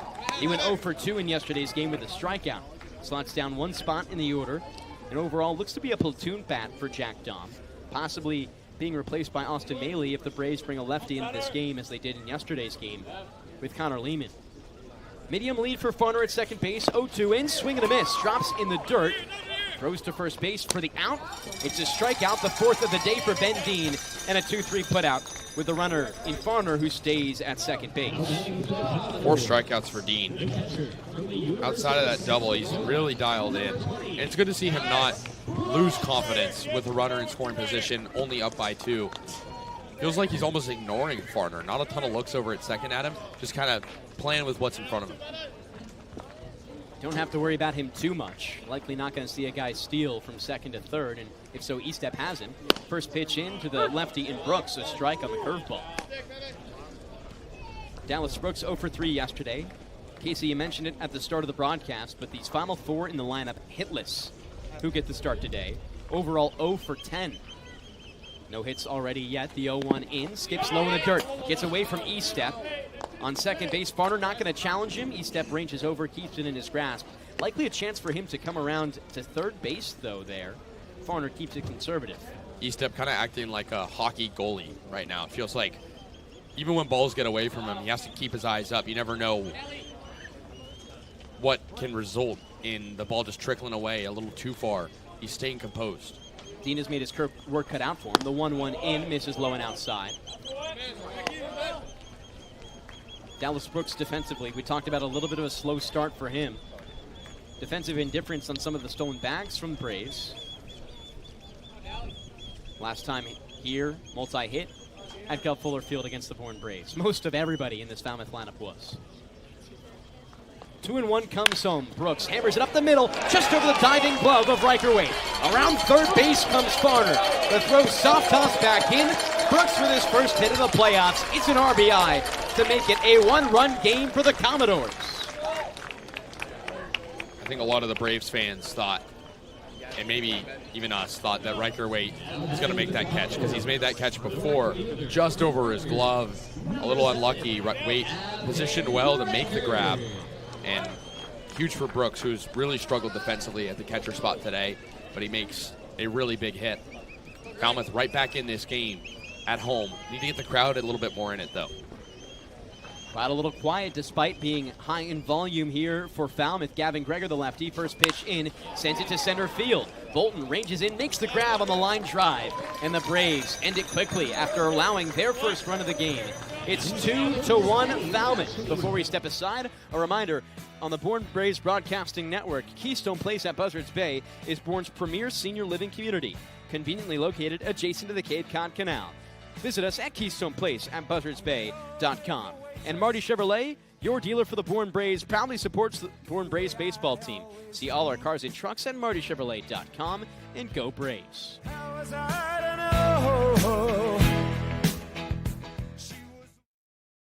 Cape Cod 5 is proud to be the official banking partner of the Cape Cod Baseball League. Cape Cod 5 offers a broad range of financial products and services tailored for every stage in your financial journey. Reach out to us. We're here to help.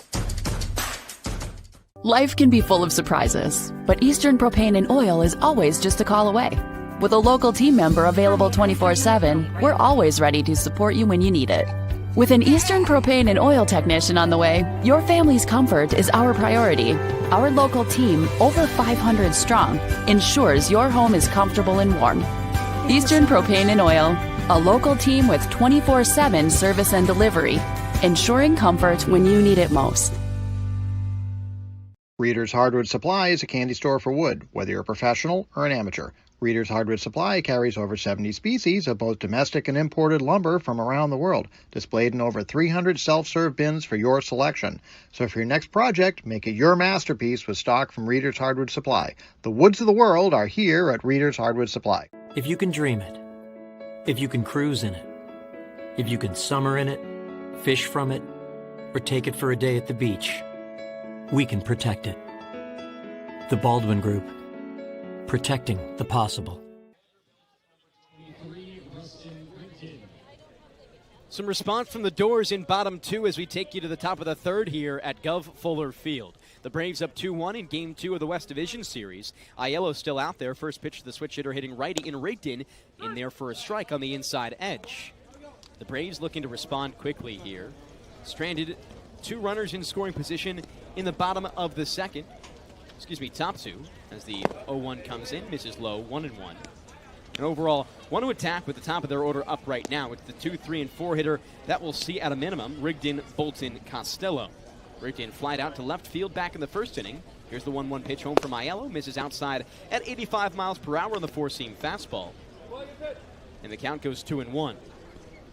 3 hits for each of these teams, and Kasey seems like we're in for a good one. As the 2-1 comes in, Rigdon takes low for a ball, 3-1. It's early, right? But it feels like both teams kind of know what the playoffs were like playing yesterday, have a bit of different expectations today. 3-1 comes in. Rigdon takes outside a walk. And that the third of the day for Aiello, who stays in this game. Finished the second inning with quite the pitch count, up around 60. And the Braves hoping to really cut into him here as action gets started in the Falmouth bullpen. And I think the sentiment right now is the quicker you get to the Falmouth bullpen, the quicker you're going to find success. How bad the Falmouth bullpen has been this season. Team ERA of about 5, last in the Cape League. Lefty here in Matt Bolton. Gets the first pitch home, lines it to the right side and into the outfield. Rigdon quickly round second base. Ball gets fielded by Gregor. He throws it into the cutoff man in Luigi. Off to third goes Rigdon. And the first base hit of the playoffs for Matt Bolton comes right there on a single. Feels like whenever the Braves allow something to Falmouth, we saw this last night, they immediately respond. And that's the makings of just a mature team that understands the stakes of the game. I mean, last night, Commodores score in the 6th and 7th innings. The Braves respond immediately. We have 2 in the 8th. Obviously a different situation here, but the same sentiment continues. Here's Luke Costello out of the right side. A home run back in the first inning, his first of the season. Before that, a look at first base. And it was just a matter of time for Luke Costello. Wasn't able to get it done in the regular season, so it might not show up on his baseball reference page. But boy, is he happy to get that done. Has 2 runners on here. Already 4 RBI in this playoffs in just 10 innings of play for him. First pitch in there for a strike. 0-1 with no outs. I asked you yesterday, will that triple be the monkey off the back for Luke Costello? I mean, just one at bat seems like it could be, Kasey. Yeah. I mean, he had the triple yesterday, the home run today. Feels like a different player almost. The 0-1 comes home. Costello takes low. It's in the dirt. Brooks a good stop. Rigdon still at third, and on first base, still Matt Bolton.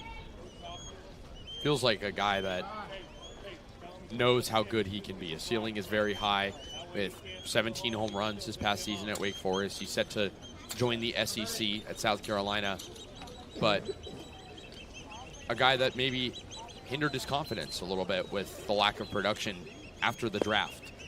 A battery meeting here between Dallas Brooks as well as Christian Aiello.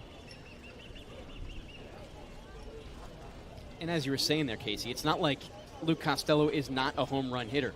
Made the analogy not too long ago about how Pete Alonso, similar position, an overall looking player to Luke Costello when he was back in college, didn't have a home run his entire career with the Bourne Braves. He had more than 50 in his rookie season with the New York Mets. Top of the third, 1-1 pitch comes in. Costello takes inside on the curve. 2-1.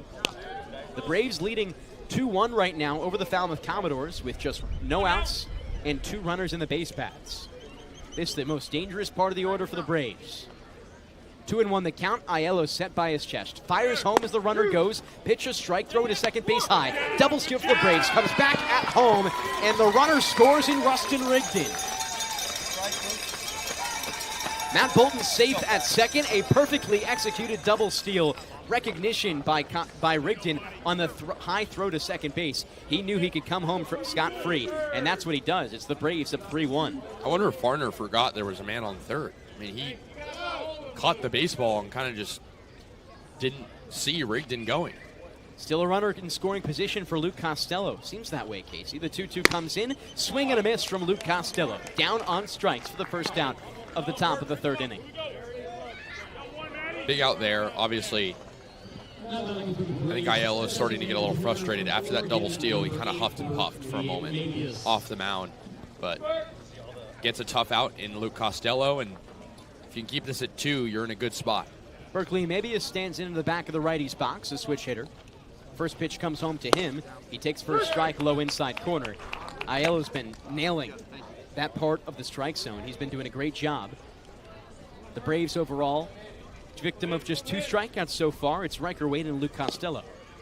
Bolton, the medium lead at second base. The 0-1 pitch from Aiello home. Berkeley Mabius swings and misses. That pitch in the dirt gets away from the catcher in Brooks, but not enough for Bolton to move. No balls and 2 strikes. Mabius steps back into the back of the righty's box. He's been great for the Braves so far in these final weeks. Since last Friday, he's had over 4 extra base hits. 0-2. Aiello with 1 out. Looks and fires home. Mabius chops up to the left side of the infield. Third baseman in Jeffries fires to first base there in time as the runner in Bolton moves to third base. A runner advancing plate appearance for Berkeley Mabius despite not being able to find himself on first. The Braves now have 2 outs in the top of the third with a runner on third base. Braves are doing a good job we talked to Scott Landers pregame, manufacturing first to third and run production through just the little things. Farrell up now and doesn't have a hit yet this game, but a reliable bat that you'd like to have up in this position. Here's Max Farrell looking for his first RBI of the season with the Braves, regular season and postseason included. First pitch, he pops up high behind home plate and foul. Overall, Max Farrell, a productive player in the NECBL for the Ocean State Waves. Cam Papetti, Gabe Milano, as well as Max Farrell, all transfers, you could say, from the NECBL to the Braves this summer. Scott Landers needed some reinforcements late. No balls, 1 strike, 2 outs. Aiello looking to get out of it, fires the pitch home. Upstairs for a ball, it misses. 1 ball, 1 strike, 2 outs. Braves up 3-1. Already 1 around this frame. They scored 2 in the top of the second. A runner just 90 feet away from making it 4-1. Bolton creeps down the third base line and hopes Farrell can bring him in. 1 ball, 1 strike, 2 outs. Pitch comes in. Farrell takes outside another ball. It's 3-1 now, or excuse me, 2-1.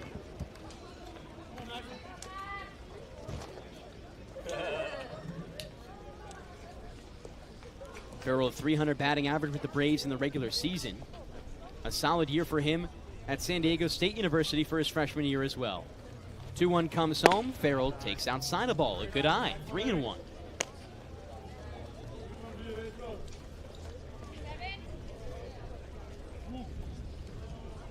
Multi-hit in a game against YD has yet to see this Falmouth team other than yesterday.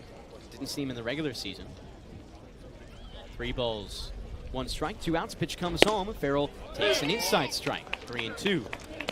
The pitch count for Aiello now all the way up at 74.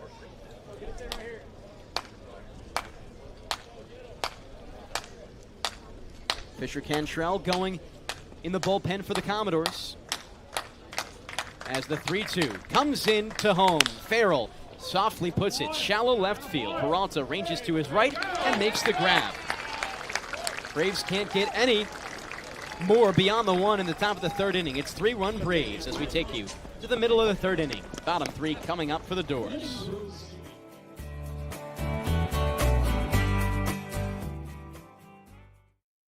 Massachusetts resident and don't have a bachelor's, you could be attending 4Cs for free, all while preparing for careers that actually move you forward. Aviation maintenance, nursing, dental, funeral service, we've got it all.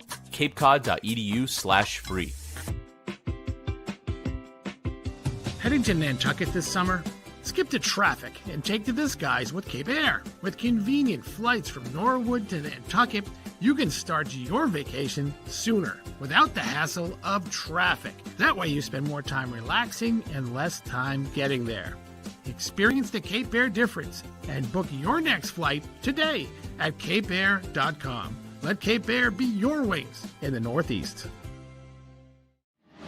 Cape Cod 5 is proud to be the official banking partner of the Cape Cod Baseball League.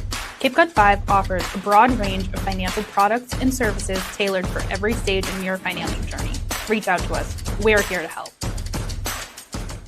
If you can dream it, if you can cruise in it, if you can summer in it, fish from it, or take it for a day at the beach, we can protect it. The Baldwin Group.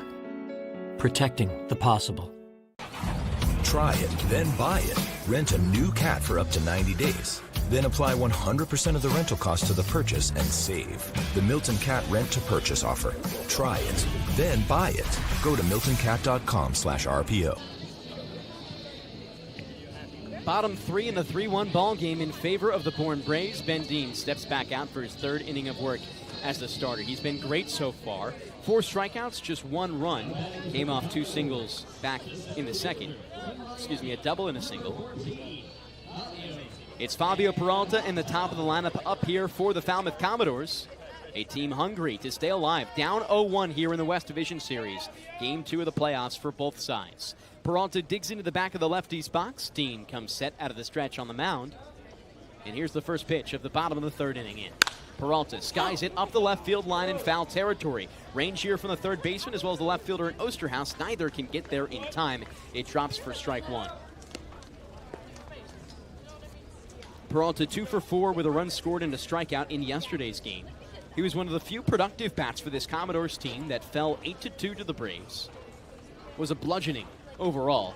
Just felt like the Braves dominated innings 1 through 9 in every part of their game. Hitting was great, defense was great, as well as the pitching. No balls, 1 strike. Dean fires to Peralta home, misses low and outside on the fastball. And the count 1-1. Peralta overall has been a staple in the top of this lineup. 19 stolen bags in the regular season, led the Cape Cod Baseball League. 1-1 comes home. Peralta takes a strike on the outside edge. That slider at 79 miles per hour. The first time Dean is using it in his collegiate baseball career. Pitching coach Leaf Bigelow said it was something he was developing in the bullpen for a little while. He feels comfortable enough with it now to use it in the postseason. 1 ball, 2 strikes. Pitch comes in. Peralta swings and misses on the slider again. Strikeout number 5 of the day, just through 2 1/3 for Ben Dean. Now 1 out in bottom 3. He's been efficient. This is what you love to see out of Ben Dean, a guy that isn't afraid to keep stuff over the plate, but mixing in the breaking ball, not going to overpower you necessarily, and it's working. Here's Braden Jeffries, another lefty, 1 of 7 in the lineup today for the Falmouth Commodores. Dean works fast. Here's the first pitch coming home to Jeffries. Just misses inside. Ball to start. Jeffries also a strikeout victim back in the first inning. Dean opened that frame with the first 2 batters, both a strikeout on a swing and a miss. 1-0 the count. Pitch comes home from Dean. Check swing. Does he come around? He does, says third base umpire Sam Finn. Ball was in the dirt. Surely would have made it a 2-0 count. Nevertheless, a 1 ball, 1 strike count now for Ben Dean.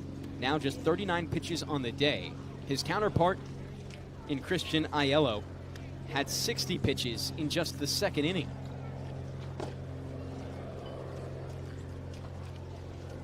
The 1-1 pitch now home from Dean to Jeffries. He pops it high above the third base netting, out of play and foul.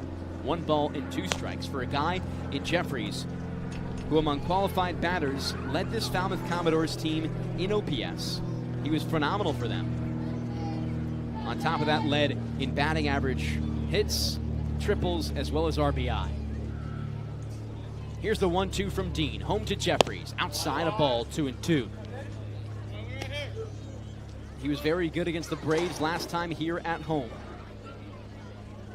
2 for 5 with 2 runs and 2 RBI. Multi-hit in yesterday's ball game as well. He's found a rhythm against this Braves team despite being 0 for 1 with a strikeout so far tonight. 2 balls, 2 strikes. Dean fires the pitch home. Jeffrey swings and misses at the ball in the dirt. Runs toward first base. Catcher in E-step fires to first to Max Farrell for the out. Strikeout number 6. He's handed them out like Oprah. You get a strikeout. You get a strikeout. It's been nails for Ben Dean to start. Yeah, I mean, he's held the top 2 in the order, 0 for 4 with 4 strikeouts. You don't see that too often, especially on a Falmouth team that we talked about earlier is not bad offensively by any means. This team led the league in hits. Righty bat now steps up in A.J. Putty. First pitch misses low and outside a ball. Overall, the Braves seeing one of their better starts from a starting pitcher all season long. This is kind of what you need in the playoffs. The Braves saw 5 innings of 1-run baseball from Tyler Baird. A big recovery for him after 2 2/3 8-run ball. Dean on a similar pattern here. The 1-0 pitch comes in, swing and a miss from the righty bat in Putty. Putty has had an extra base hit in each of his last 4 games. In the 3 games leading into the postseason, a home run individually in every single one. Overall, those were his only 3 on the season in 18 games. 1-1 comes in. Putty swings and misses once more on the 93-mile-per-hour fastball that nicks the outside edge. 1 ball, 2 strikes, and 2 outs. 1 pitch away from striking out the side for the second time today. Has yet to do it, though, on 3 consecutive batters. Dean, in the 1-2 count, fires the pitch home. Grounder, left side, hops twice into the second base in the shortstop's glove and Waite. Hop throw misses the glove of Farrell. A bad throw from Riker Waite. That'll be his first error on the season as A.J. Putty reaches first on the E6. Yeah, Waite could be a little better defensively today so far. He hasn't been bad, but that's likely the Braves' best defender outside of Bryce Eastep, maybe. I think you could make a case for either, but Rustin Rigdon maybe too. Yeah, but in a 2-run game, you really have to play tight, even with how good the Braves' offense has been in this type of setting where Falmouth feels like it's not doing enough. Waite has struggled with the arm strength as of recent. Tommy Harrison now steps up as a runner on the base paths for him. A.J. Putty was there on first last time Harrison came up. As the first pitch comes into the lefty, misses low and outside. Harrison out of Miami, Ohio, 941 OPS in the regular season. Not a qualified bat, but nobody with a better figure there in this Commodores starting lineup than him. Rests the lumber on his shoulder. The 1-0 comes in, misses low, gets away from E-step. No run on first base from A.J. Putty. Could have been close if E-step offered towards second base. Not the first time where we've seen a ball get pretty significantly away from Bryce Eastep and the runner on for the Commodores staying put. I know that you have to be careful at all times, but this Commodores team seems very timid on the base paths as we've seen the past 2 days. The Braves already with 4 stolen bases this game, 0 attempts so far from the Commodores. 2 balls, no strikes, pitch in, and this one hits against the foot of Tommy Harrison. Just nicks the left foot. He goes towards first base. Bring up Farner now. Had that big double in the second to break the scoreless streak for the Commodores. And out comes Scott Landers. Probably just a quick chat, but making sure that his pitcher stays dialed in. He'll step out here to talk with Ben Dean. Dean overall, again, keeping the pitch count low for the most part. Just 49 pitches as he looks to see his 5th batter of the inning. He's yet to see more than 5 batters in a single frame.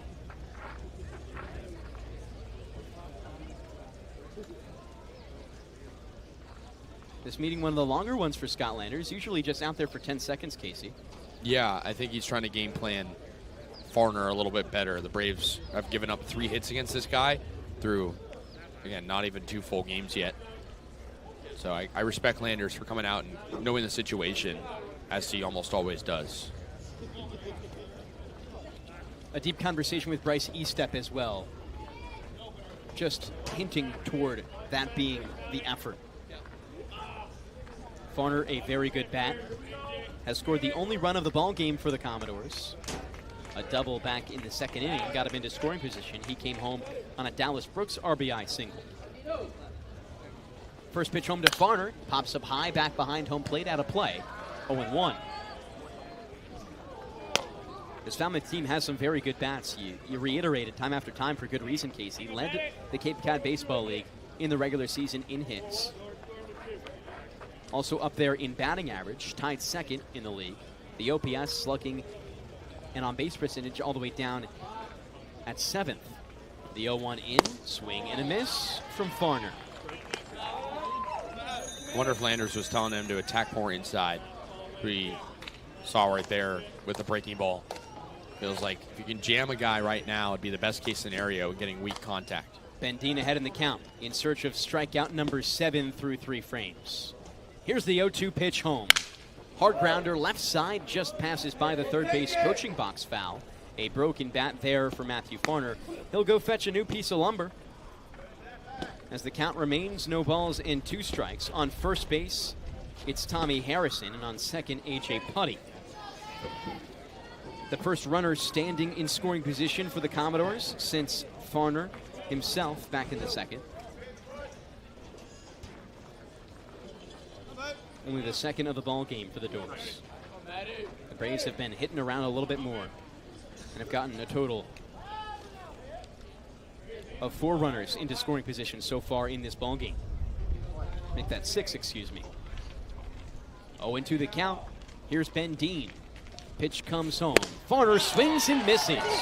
Strikeout number 7 of the day for Bendine.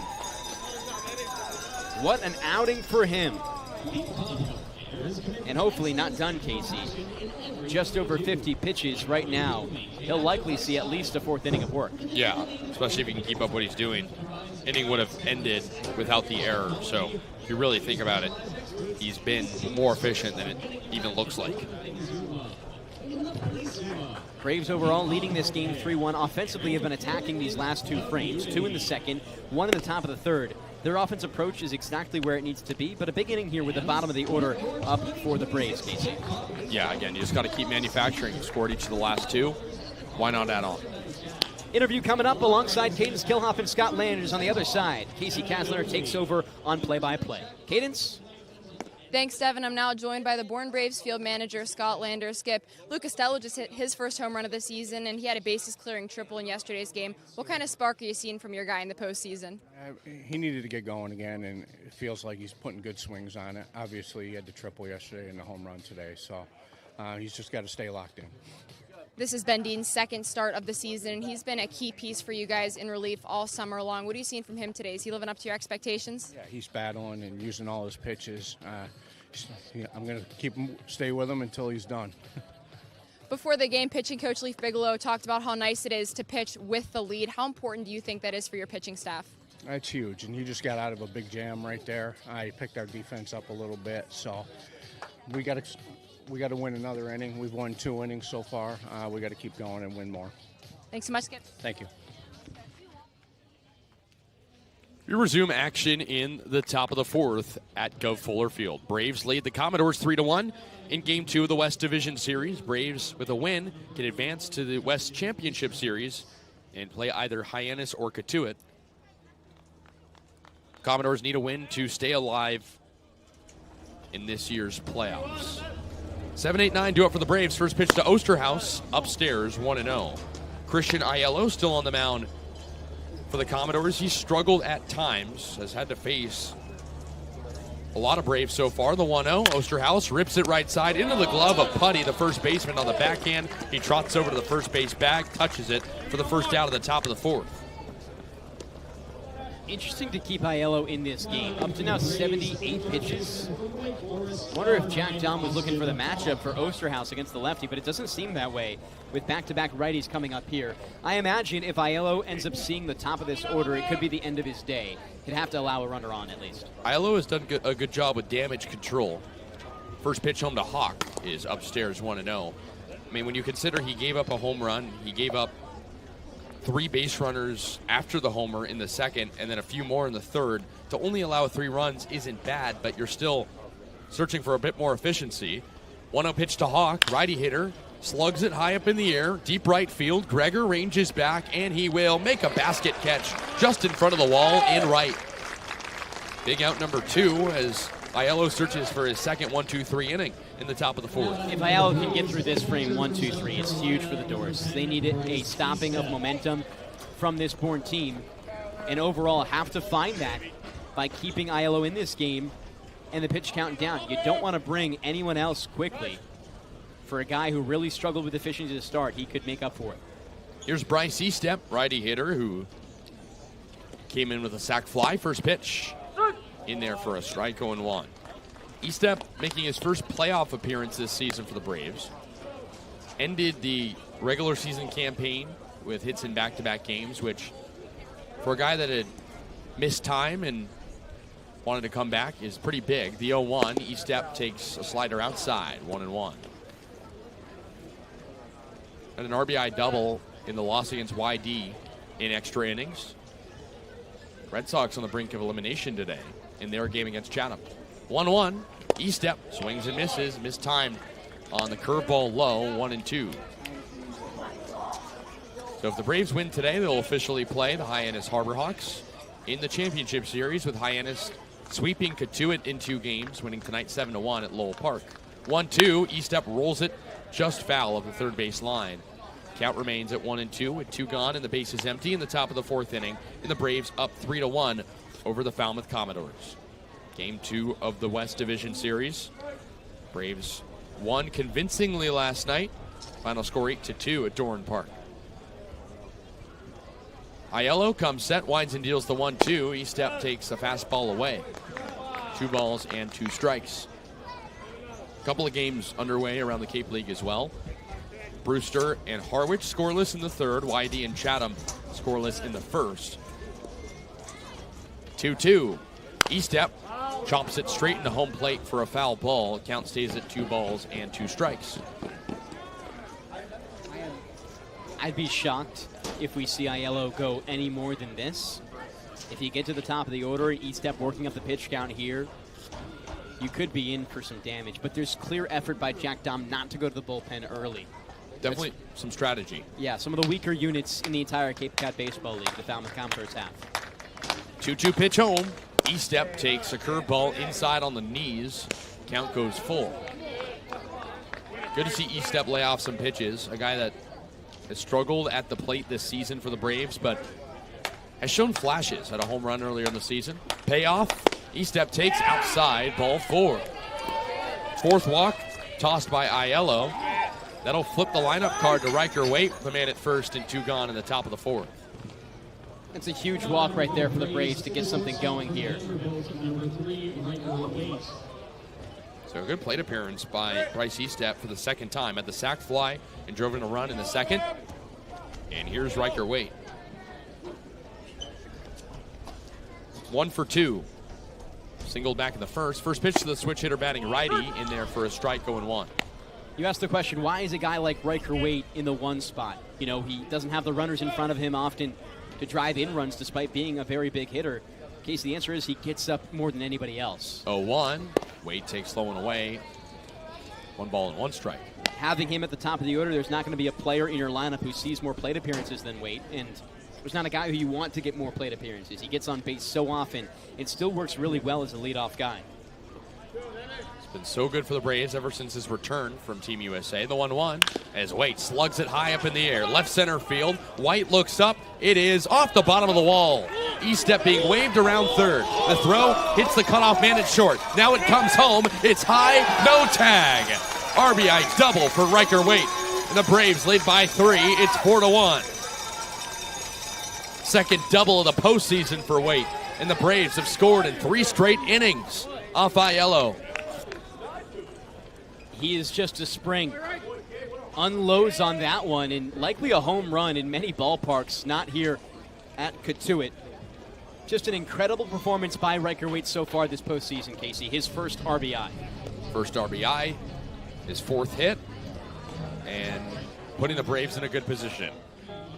That'll do it for Christian Aiello. He gets taken out by Jack Dahm after giving up 4 earned runs. We'll take things to a break before a pitching change here on the Bourne Braves Broadcasting Network and Cape League TV.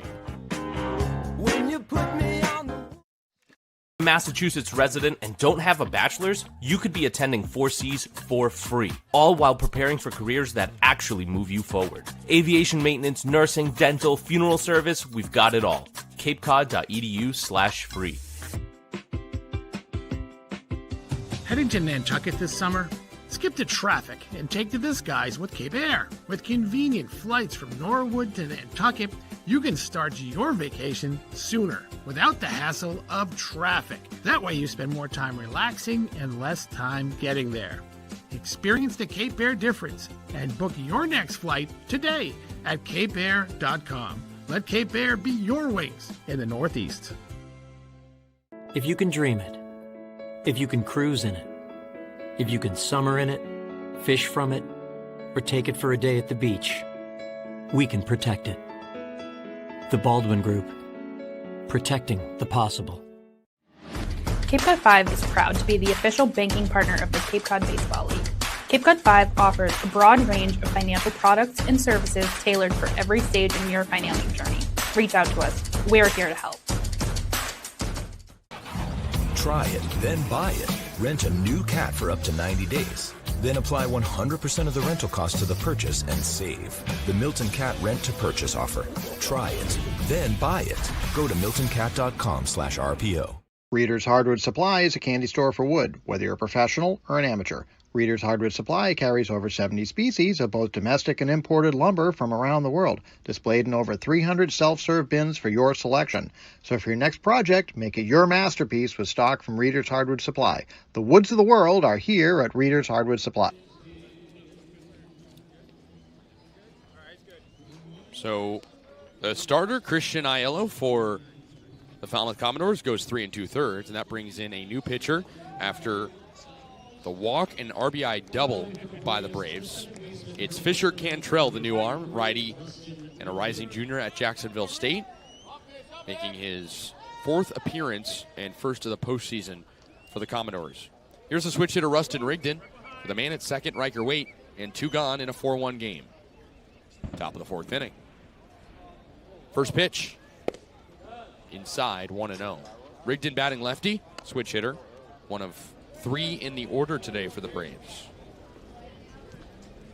4 righties, 2 true lefties, and 3 switch hitters. 1-0 on Rigdon, who's 0 for 1 with a walk and a run scored. Also a stolen base in there. Cantrell fires back to second, off the glove of the shortstop Farner, but the ball doesn't get away too far. Waite holds up at second. We'll see how Cantrell works here. His last time out actually came against the Bourne Braves 8 days ago in the regular season. 2 2/3, allowed 3 hits, 2 earned runs against a hot Braves team in that game that scored 9 runs total despite losing. 1-0 on Rigdon, the pitch.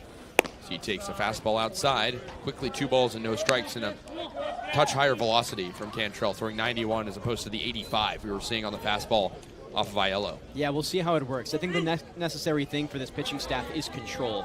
4 walks by Aiello really hurt this Falmouth defense. 2-0 count. The pitch to Rigdon. Inside, 3-0. Braves with a bit of a 2-out rally. Inning started with a ground out and a fly out from hitters 7 and 8, Osterhaus and Hawk respectively. Eastep worked a nice walk on a full count and got driven in by Riker Waite as the Braves lead by 3. Falmouth has had no answer to this Braves offense yet this series, and it could cost them the entire thing. 3-0. Rigdon takes upstairs. A 4-pitch walk thrown by Fisher Cantrell out of the bullpen. Second walk thrown by Falmouth in the inning, and 5th on the game. First and second, 2 gone in the top of the 4th. through 3 2/3, 10 base runners on the day for the Braves. It's just too many, and they're going to take advantage of it. If you give out 5 walks for a team in the Braves that don't walk a ton, it's really going to hurt you. And now they combine that with hits from a really good top part of the offense. It's tough. Here's the lefty hitter, Matt Bolton, who's 1 for 2 with a single. He also stole a base in the third. Lefty hitter against the righty with 2 on the pitch as Bolton swings and misses through a fastball 0-1. Talk about the plate discipline. The Braves only struck out 4 times last night in Game 1. That would have been unheard of earlier in the season when they were striking out sometimes 18 times in a game. 0-1 on Matt Bolton. 2 on, 2 out, 4-1 Braves. 0-1 pitch. Bolton lifts it back over the screen and foul. 0-2. For the Braves last night as well, hit .230 with runners in scoring position, which doesn't necessarily blow you away, but much better than what they were able to do earlier in the season. A team that was known for leaving a lot of traffic on second and third. 0-2 on Matt Bolton. The pitch, both runners go, is high. The throw to third is into left field. Here comes Waite from third. The throw home, rather no throw.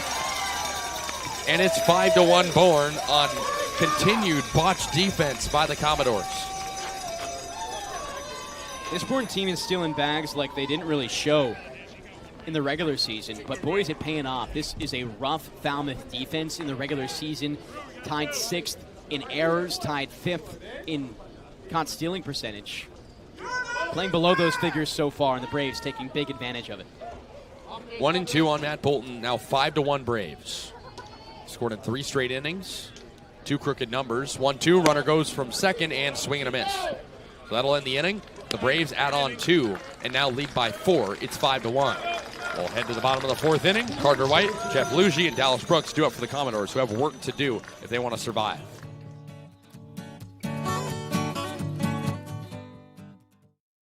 Massachusetts resident and don't have a bachelor's, you could be attending 4Cs for free, all while preparing for careers that actually move you forward. Aviation maintenance, nursing, dental, funeral service, we've got it all. capecod.edu/free. Heading to Nantucket this summer? Skip the traffic and take to the skies with Cape Air. With convenient flights from Norwood to Nantucket, you can start your vacation sooner without the hassle of traffic. That way you spend more time relaxing and less time getting there. Experience the Cape Air difference and book your next flight today at capeair.com. Let Cape Air be your wings in the Northeast. Cape Cod 5 is proud to be the official banking partner of the Cape Cod Baseball League. Cape Cod 5 offers a broad range of financial products and services tailored for every stage in your financial journey. Reach out to us. We're here to help. If you can dream it, if you can cruise in it, if you can summer in it, fish from it, or take it for a day at the beach, we can protect it. The Baldwin Group. Protecting the possible. Try it, then buy it. Rent a new cat for up to 90 days. Then apply 100% of the rental cost to the purchase and save. The Milton Cat Rent to Purchase offer. Try it, then buy it. Go to miltoncat.com/RPO.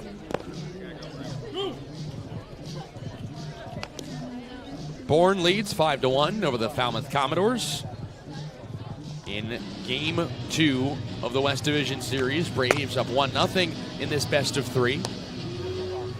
Commodores with work to do. Carter White, Jeff Lugie, and Dallas Brooks due up against Ben Dean, a starter who's out for his 4th inning of work for the Braves. He struck out 7 so far. 1 earned run that came back in the second. He's only given up 3 hits. Here's Carter White, the lefty hitter, who flied out to left his first time up. That came back in the second. The inning when Falmouth scored its only run. Righty pitcher Dean deals home as White pops it very high, right side, behind home plate. E-step the catcher will drop it in and out of his glove. Right of home plate and behind it on the back of the circle. And it's strike 1 instead of out number 1. That's a tough one. Wind was blowing a little bit out, and with the spin of the baseball as well, it's going to travel that way. E-step just didn't adjust to it well enough. A win for the Braves tonight would have them play Hyannis in the second round. Western semifinals, and the Braves with the chance to go back to the postseason and defend, rather the championship, and defend their title. 0-1. White takes a fastball at the knees for a called strike. 0-2. Kaydence with a quick sweep over Katuit, team that didn't think it was going to be in the playoffs since or after a miracle run. That narrative changed. 0-2. White takes downstairs on the changeup. 1-2. Braves and Kaydence would be one of the more intriguing matchups, given the fact that Bourne has had trouble against Kaydence in some of the two teams' recent matchups. 1-2 pitch home. White takes low and inside. 2-2. Talk about the postseason history between those teams, though. Just ecstatic. Have faced each of the last 4 seasons, and the Braves winning over them every single time. If the Braves can get the sweep today, Brandon Shannon, the likely starter for Bourne in Game 1. That would be in Kaydence. Harbor Hawks the higher seed. Number 1 in the West. 2-2 on Carter White. The pitch. As he pops it up very high, playable backside of second base, and Riker Waite, the shortstop, makes the catch behind the bag on the grass for the first out of the bottom of the 4th. That brings up Jeff Lugie. He's hitless in this series so far, 0 for 3. Struck out back in the second. Lugie digs into the lefty's box, one of 7 lefty hitters in the order for the Commodores, knowing they likely won't face another lefty pitcher this game. First pitch, Lugie takes outside 1-0. Of course, they had to face Connor Lehman yesterday, the lefty arms for the Braves, but Braves with not a surplus of lefty arms. A lot of righties. Done their job, though, so far in this series. Have to hold on. The 1-0. Lugie takes a curveball outside. 2 balls and no strikes. Falmouth offense yesterday wasn't bad, but it wasn't productive when it was called upon necessarily. 6 men left on base. Hitless with runners in scoring position. And a loss on the scoreboard despite tallying 1 fewer hit than the Braves. 9-8, the final in that category. 2-0 as Lugie rips it high and foul out of play. To the right side, 2-1. Kind of a similar story today. Falmouth with 3 hits, Braves with 5, but pretty big difference on the scoreboard, 4 runs. You saw that in yesterday's game, this Braves team just converting when the moment meets them. And that's the most impressive thing that they've done as of recent compared to what they failed to do during the regular season for the most part. 2-1 on Lugie, the pitch. As he swings and misses. Dean with his 8th strikeout. Excuse me, strike 2. 2 balls and 2 strikes. And Dean looking for his 8th strikeout, a 7 through 3 1/3. Tyler Baird with a record 8 strikeouts in a start for the Braves. Could it come here? The 2-2. Lugie takes upstairs 3-2. And you heard in Scott Lander's conversation with Kaydence Kilhof a frame ago, he's going to keep him in as long as he possibly can. Especially if you have to turn around and play once again in a few days in an even more important series. But got to get through this one first. 3-2 to Lugie as he jam shots it left foul to the netting. That remains at 3-2. Dean up to 64 pitches, 7 strikeouts, 1 earned run. Has not walked a Commodore yet. Did hit one by a pitch last inning.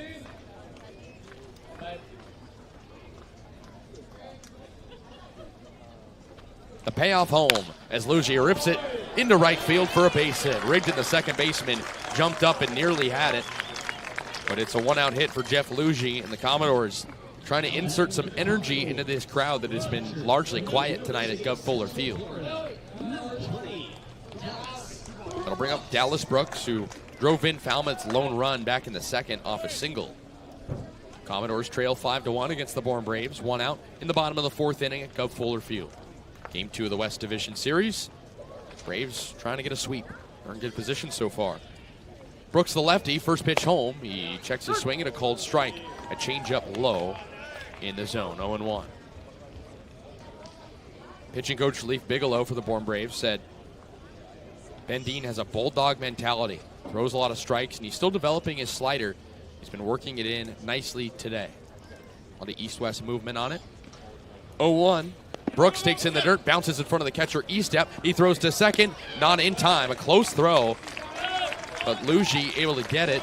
And E-step blocked a little bit by the lefty hitter Brooks, but the home plate umpire, Joe Gravina, saying no interference. Yeah, you're not going to get an interference call if Brooks, in his case, is not moving from his place in the batter's box. It's if you step out of the batter's box and make an effort to get in the way of the catcher. Likely would have been out if E-step didn't have to move out of the way, as he almost pump faked, realizing that Brooks was still in front of him before making the throw. Luigi wasn't running all that hard. It is a wild pitch. The 1-1. Brooks swings and misses. 1-2 with a man at second. And 1 out in the bottom of the fourth. Sun setting at Gov Fuller Field in Falmouth. First playoff matchup between these two teams in 4 years. That was the first season for the Braves under Scott Landers. Braves went on to win the title. 1-2. Brooks checks his swing at a low pitch, and he did not go. Appeal over to third at Sam Finn, the umpire. The count goes even to 2-2.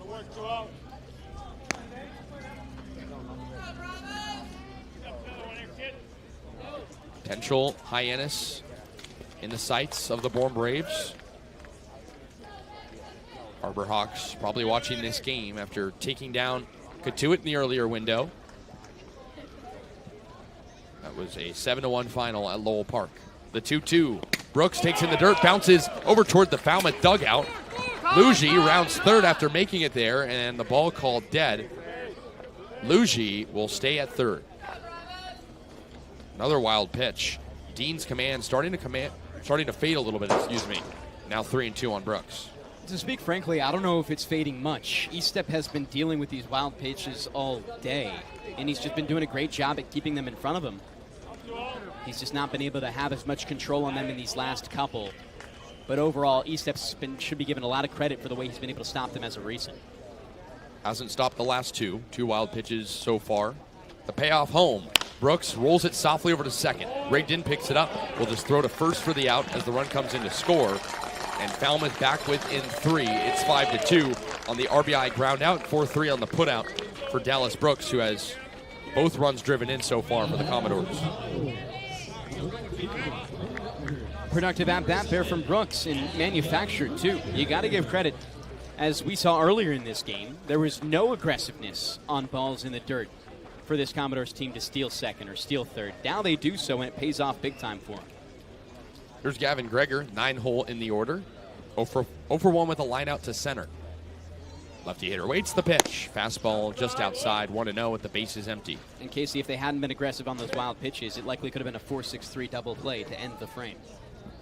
No runs there in that scenario, but now back within 3. A very manageable deficit with still over half the game left. 1-0 from Dean. Greger takes a fastball outside corner for a called strike at 91 miles an hour. 1 ball and 1 strike. Yesterday we saw a little bit of back and forth early from these two teams before the Bourne Braves separated. It was a 1-0 Braves lead through 4 innings, but then they put up 4 in the 5th. The 1-1. Greger checks his swing at a low changeup, and he did not go. 2 balls and 1 strike. Falmouth responded in the 6th, got back within 4 runs, but the Braves scored 3 runs from innings 6 through 8 and only allowed 1 run in that span. To go on and win game 1 at Dorn Park in Bourne. 2-1. Greger lifts it left side, foul over the Bourne dugout. 2 balls and 2 strikes.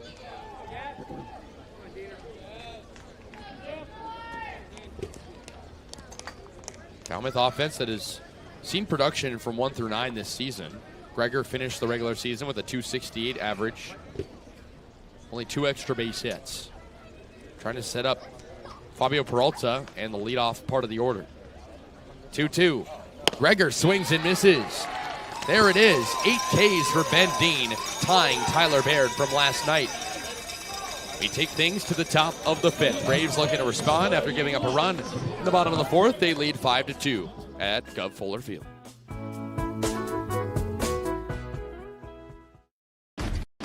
Cape Cod 5 is proud to be the official banking partner of the Cape Cod Baseball League. Cape Cod 5 offers a broad range of financial products and services tailored for every stage in your financing journey. Reach out to us. We're here to help. Life can be full of surprises, but Eastern Propane and Oil is always just a call away. With a local team member available 24/7, we're always ready to support you when you need it. With an Eastern Propane and Oil technician on the way, your family's comfort is our priority. Our local team, over 500 strong, ensures your home is comfortable and warm. Eastern Propane and Oil, a local team with 24/7 service and delivery, ensuring comfort when you need it most. Reader's Hardwood Supply is a candy store for wood, whether you're a professional or an amateur. Reader's Hardwood Supply carries over 70 species of both domestic and imported lumber from around the world, displayed in over 300 self-serve bins for your selection.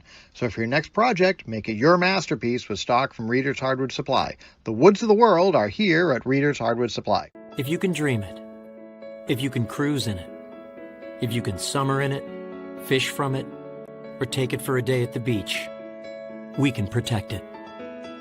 The Baldwin Group. Protecting the possible.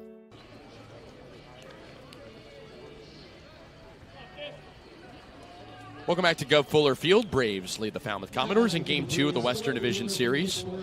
5-2 our score. If the Braves win, they will sweep the Commodores and send them home and take on the Falmouth Commodores, rather the Hyannis Harbor Hawks. First pitch home to Luke Costello. Homer today is inside and low, 1-0. Costello 1 for 2 at that solo blast to lead off the second. He struck out the inning following. 1-0 on Luke Costello. Here's the pitch. Costello takes low and outside, 2-0. Costello already with 4 RBI on the postseason. He had 3 yesterday on the triple. And the homer today brings him up to 4. 2-0 pitch. Costello takes outside corner for a called strike, 2-1.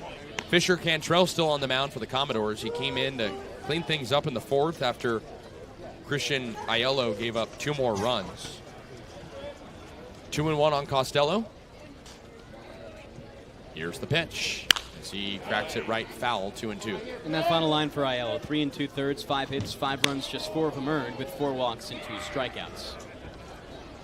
Now it's Cantrell's turn. Gave up a walk and a strikeout, but no runs in the 4th.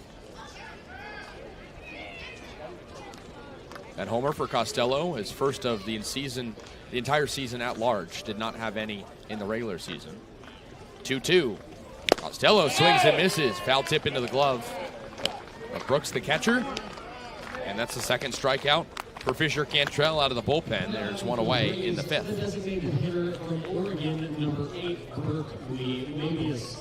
We'll bring up Berkeley Mabius, switch hitting DH. 0 for 1 with a walk and a run scored, plus a ground out to third. He bats lefty against the righty. He scales the back of the box with his Oregon gear. First pitch home. As he rolls it into the ground, foul. Straight into home plate, 0-1. Berkeley Mabius, a later addition for the Braves, suiting up in his 21st game as a Bravo overall. After coming late, was with the Oregon Ducks through their Super Regional in Austin. Ended up losing that to Texas. But Mabius won't go back to Oregon. He'll be a Mississippi State Bulldog in 2027. A 1 pitch home. Mabius takes upstairs for a ball, 1-1. Braves have struck out 4 times today after Costello went down via the K. That's the same amount as last night. The Braves only struck out 4 times and put up 8 runs. Cantrell winds and deals the 1-1 as Mabius takes it on his back. It's a hit by pitch. The first hit batter of the game by the Falmouth Commodores, and there's a man at first for the Braves with 1 out in the top of the 5th. That's definitely a tough one. I have not seen a player try and get out of the way more of a pitch and still get hit square in the back. That'll bring up Max Farrell, who is a pair of flyouts to center field. He's 0 for 2. He trots into the righty's box. The man at first and a 1 out Braves up 5-2. Toss over to first. Nothing doing. Maybe it's back in without a slide. Farrell moved up one spot in the order from yesterday. He's a 6-hole guy playing first base. A nice diving catch yesterday in the win. First pitch as Farrell checks his swing at a high fastball and did not go. 1-0. Maybe it's over at first. He's been on base twice now for the Braves. Offense has been very good through about a game and a half here in the postseason. 3 Braves had multiple hits last night. All but 3 starters had hits. The 1-0 outside, 2 balls and no strikes. The Braves hit nearly 250 with runners in scoring position en route to a big win in Game 1 at Dorn Park, and they'll aim for a sweep in round 1.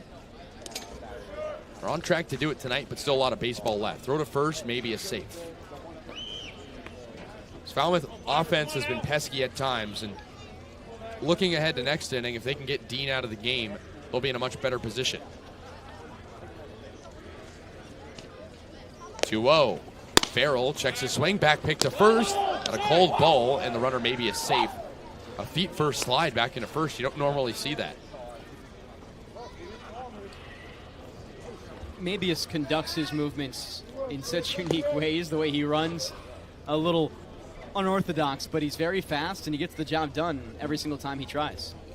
3-0 on Farrell, the man at first and 1 out in the top of the 5th at Gov Fuller Field in Falmouth. The pitch home. Farrell takes all the way, didn't even lift his leg. It's a called strike. Fastball in the inside corner, 3-1. Justin Osterhaus on deck. He has a hit today, his first of the postseason. Farrell 1 for 6 so far in the playoffs, but he's put the ball in play a lot. 3-1. Farrell takes high. Ball 4.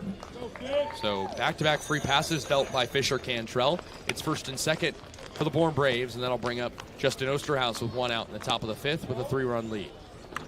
And just 1 out, too. The Braves have been working by putting themselves in positions to succeed with not many outs. Or if there is a 2-out rally, they're working that to its wit's end. This offense has been so good, Kasey. Yeah, at a 2-out rally last inning. 2 quick outs, then a walk, double, walk. Keep it going.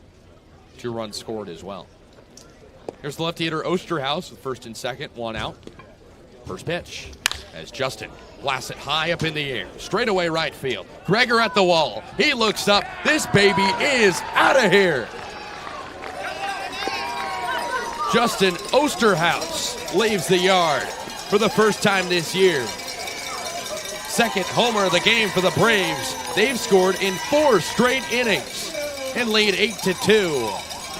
My goodness, he got all of that baseball. 3-run homer that brings in Mabius, Farrell, and Osterhaus himself. And the Braves are all smiles in the dugout right now. It's quite remarkable.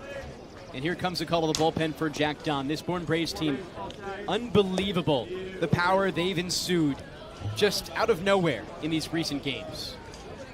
That will do it for Fisher Cantrell. Got the first out from the strikeout, but then a hit-by-pitch walk and a towering home run to right from Justin Osterhaus. We'll step aside before the pitching change. It's 8-2 Braves with 1 out in the top of the 5th.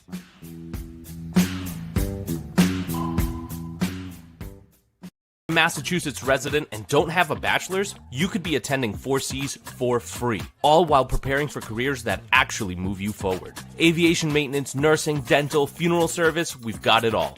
capecod.edu/free. Heading to Nantucket this summer? Skip the traffic and take to the skies with Cape Air. With convenient flights from Norwood to Nantucket, you can start your vacation sooner without the hassle of traffic. That way you spend more time relaxing and less time getting there. Experience the Cape Air difference and book your next flight today at capeair.com. Let Cape Air be your wings in the Northeast. If you can dream it, if you can cruise in it, if you can summer in it, fish from it, or take it for a day at the beach, we can protect it. The Baldwin Group. Protecting the possible. Cape Cod 5 is proud to be the official banking partner of the Cape Cod Baseball League. Cape Cod 5 offers a broad range of financial products and services tailored for every stage in your financing journey. Reach out to us. We're here to help. Try it, then buy it. Rent a new cat for up to 90 days. Then apply 100% of the rental cost to the purchase and save. The Milton Cat Rent to Purchase offer. Try it, then buy it. Go to miltoncat.com/RPO. Reader's Hardwood Supply is a candy store for wood, whether you're a professional or an amateur. Reader's Hardwood Supply carries over 70 species of both domestic and imported lumber from around the world, displayed in over 300 self-serve bins for your selection. So for your next project, make it your masterpiece with stock from Reader's Hardwood Supply. The woods of the world are here at Reader's Hardwood Supply. For the second time in 2 days, the Braves have an 8-2 lead over the Falmouth Commodores. That was the final score of Game 1, and after the Justin Osterhaus 3-run homer, it's 8-2 in the top of the fifth. And Devon, the Braves have scored in 4 consecutive innings, 3 crooked number innings, and they'll try to add on against Travers. We're approaching potential run rule territory. I'm not sure if we've seen the Braves do that all season, scoring in 4 consecutive frames. Just unbelievable. Possibly since the game opener, the season opener against Chatham, where it was only breadsticks in each of the first 5 innings. This time it's crooked numbers. They're piling on. Just impressive offense all around. 1 out in the top of the fifth. Braves with already 3 across. And here's Austin Hawk, righty hitter against the lefty. Travers fires a fastball in there for a strike, 0-1. Braves with 8 runs on 6 hits. It's been an efficient day. 2 homers for Bourne and 3 extra base hits overall. Pretty similar story to last night. 0-1. Hawk takes high, 1-1. Hawk so far today 0 for 1 with a walk and a flyout. Braves looking to add on, potentially get out of here early. We'll see. 1-1 pitch. Hawk takes upstairs, 2-1.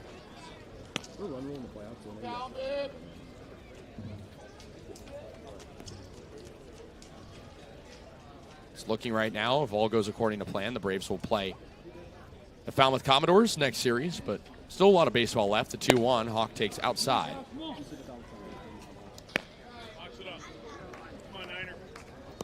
Braves setting their sights on the second round, which represents the semifinal. Only 8 teams in the postseason. 3-1. Hawk lifts it straight away center field. Peralta watches as it drops in for a base hit. Hawk with hits in back-to-back games in the postseason. Braves continuing production in the 5th inning at their second hit and 4th base runner of the frame. It's quite incredible the way the Braves have been able to produce top to bottom in the lineup. RBI from the 1 in the lineup, the 4, the 7, and the 9. You just get it everywhere, and that's what's going to win you a playoff championship. The Braves want to do it again this year. Hawk at first, and that brings up Bryce Eastep, who's yet to record an at-bat. Sac fly, RBI, and a walk and a run scored in the 4th. Righty hitting catcher digs in. First, a toss over to first base. Hawk safe. 6-run lead for the Braves, won by 6 last night. Kind of a similar story, although the Braves' offense has been a little more consistent tonight than it was yesterday. Another throw over to first, and the runner safe. It's still the same amount of runs, but the difference has been the early production. The Braves have scored in every frame so far, except for the first. Last night, saw some peaks and valleys. First pitch to Eastep as he cracks it high up in the air. Shallow right center field. Could be trouble. Gregor comes in, and he makes a sliding grab. No, it falls out of his glove. Thought he caught it, but while he was diving, it popped out of the glove, and Eastep reaches first. First and second for the Braves with only 1 out, and that flips the lineup over to Riker Waite, the leadoff guy. I think he did have it, Kasey. I think it was in his glove, just on the dive, popped out. We're going to see a pinch hitter for Riker Waite. It's Gabe Milano. So he gets his second action of the postseason after going 0 for 3 yesterday. A little surprising to see Riker Waite out of the game. But the Braves with a comfortable lead right now. Milano, the lefty hitter against the lefty pitcher. First and second, one out for the Braves, up by 6. First offering. Milano takes in there for a strike, going 1. So Riker Waite's day is done. He went 2 for 3 with an RBI double, a single, a stolen base.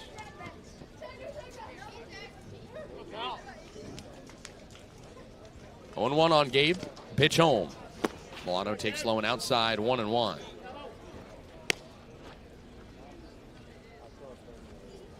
Only one out for the Braves. I came by way of a Luke Costello strikeout, but it's been all base runners ever since. 5 consecutive guys have reached base for the Bourne Braves. 1-1 to Milano. As he swings and misses at a high and tight fastball, 1-2. Milano with gold gloves. Plays his college ball at Miami, Florida.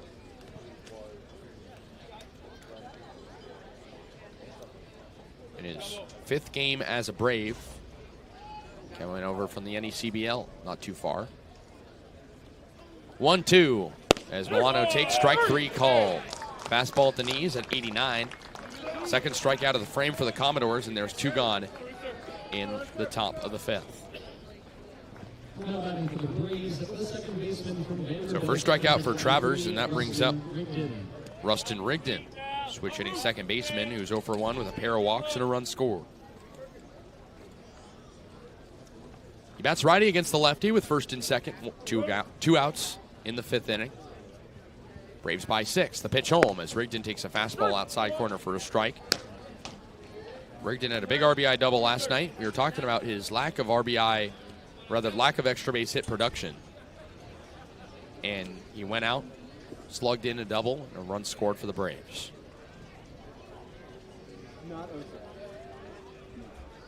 A 1 pitch. Rigdon slices it straight away center field. Peralta chases in. He makes a cap high catch in short center to retire the side.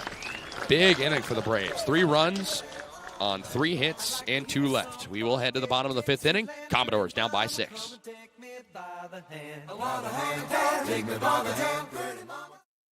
Massachusetts resident and don't have a bachelor's, you could be attending 4Cs for free, all while preparing for careers that actually move you forward. Aviation maintenance, nursing, dental, funeral service, we've got it all. capecod.edu/free. Heading to Nantucket this summer? Skip the traffic and take to the skies with Cape Air. With convenient flights from Norwood to Nantucket, you can start your vacation sooner without the hassle of traffic. That way you spend more time relaxing and less time getting there. Experience the Cape Air difference and book your next flight today at capeair.com. Let Cape Air be your wings in the Northeast. Cape Cod 5 is proud to be the official banking partner of the Cape Cod Baseball League. Cape Cod 5 offers a broad range of financial products and services tailored for every stage in your financing journey. Reach out to us. We're here to help. If you can dream it, if you can cruise in it, if you can summer in it, fish from it, or take it for a day at the beach, we can protect it. The Baldwin Group.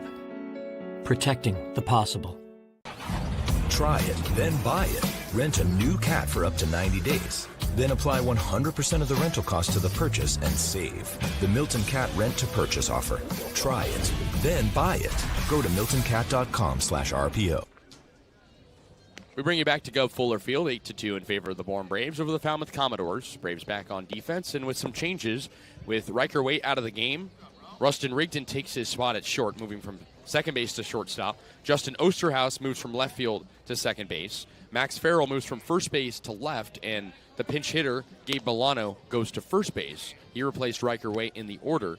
So those are the changes for Scott Landers and the Braves. Would lead 8-2 and seem to be in full control of the Falmouth Commodores, who have had no answers so far. Only 2 runs on the scoreboard.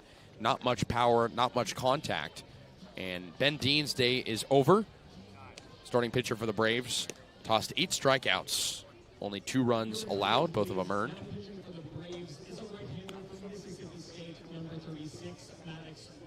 Maddox Webb in the game for the Braves, new pitcher. Right-hander throws in his final warm-up, and we bring you back to the game action at Gov Fuller Field. be the leadoff guy, Fabio Peralta, then Braden Jeffries and A.J. Putty for the Commodores, who are looking for a rally. Good crowd tonight at Gov Fuller Field, trying to see their team potentially stay alive, but it's been quiet ever since the Bourne Braves have taken control of this game. Here's Fabio Peralta, 0 for 2, with 2 strikeouts that came against Ben Dean. Bottom of the 5th inning. Braves up 8-2. Peralta, the lefty hitter, digs in. Webb kicks and deals the pitch. As Peralta swings and misses at a high fastball, low and 1. This feels like a completely different Falmouth team than what the Braves saw on July 28th. I mean, it clearly is. 10 unanswered runs to start that game for Falmouth. They've got no juice here. The dugout extremely quiet, as it was yesterday as well. Webb blocks his face with the glove, now fires the 0-1. Peralta swings and misses once more, quickly 0-2. High fastball again. Commodores have struck out 8 times. Almost everyone in the lineup has struck out. Top 2 guys in the order, Peralta and Jeffries, have combined for 4 strikeouts. 0-2 pitch, here it comes. Peralta pops it high and foul behind us. Count remains at 0-2. Could be the final game of the season for the Commodores. Brewster up 4-3 over Harwich on the road, the bottom of the 5th inning. Brewster trying to stay alive after losing game 1. On the Eastern bracket, 0-2 pitch. Peralta checks his swing at a low pitch. It bounces up to the backstop. 1 ball and 2 strikes. Meanwhile, YD and Chatham scoreless at Veterans Field. That's in the bottom of the 4th inning. If Chatham wins, it'll advance to the Eastern Championship Series. Here's the 1-2. Peralta went around on an inside corner fastball. Didn't want to go, but he couldn't hold up. First strikeout for Webb, and there's the hat trick for Peralta. 3 Ks on 3 tries at the plate. And it seemed like if you were going into it being told Fabio Peralta would go 0 for 3 to start with 3 strikeouts, that this Falmouth team would not be in it. Right now, it's been far from that for Falmouth. Just a rough outing to start. Still a lot of baseball left, but down by 6, and the offense pretty uninspiring so far. There's Braden Jeffries, who has 2 Ks. He slots into the lefty box. First pitch from Webb. Jeffries takes inside on the fastball at 92, 1-0. Jeffries had 2 hits yesterday, including a double. Falmouth had extra base hits from the top 3 in the order, but nothing really yet. The 1-0 as Jeffries jams it straight away center field. It's down for a base hit. Jeffries with his 3rd hit of the postseason, a single. So he just blooped one to center on a jam shot. And with 1 out, the Commodores have a base runner at first. Here's A.J. Putty, who entered today with extra base hits in 4 consecutive games. He's 1 for 2 with a single, and he reached on an error in the 3rd. Man at first is Braden Jeffries, 1 out in the bottom of the 5th at Gov Fuller Field.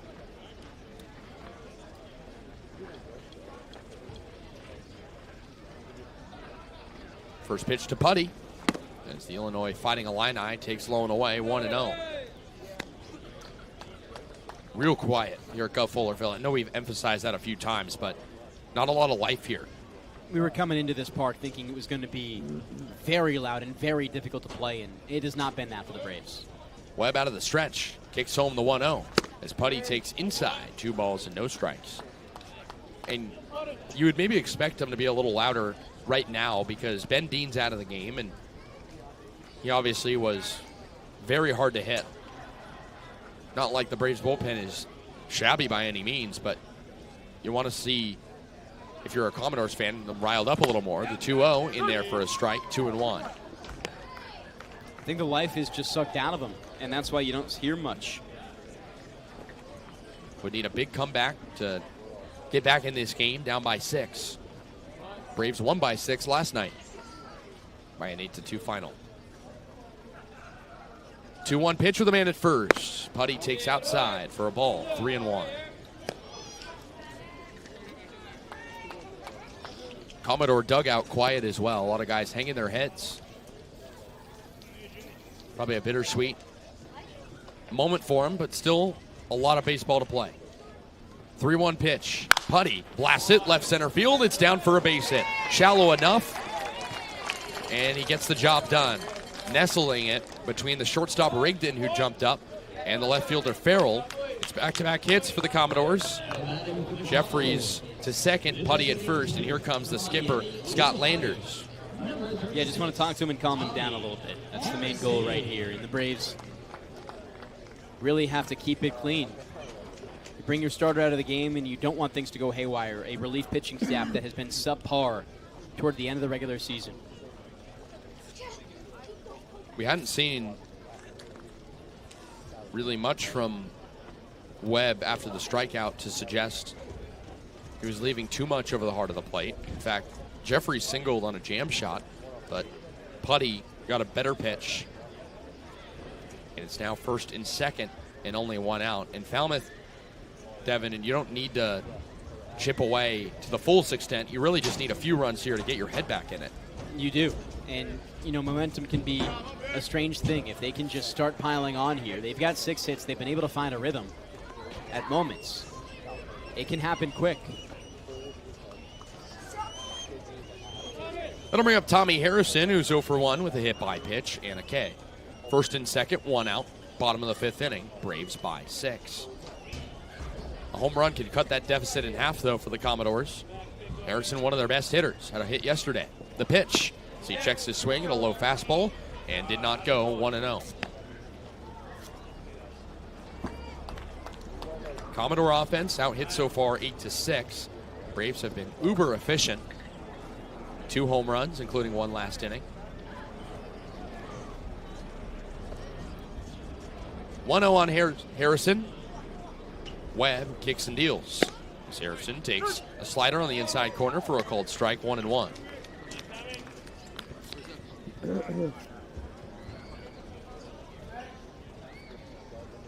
Harrison had a memorable game against the Braves back on the 28th.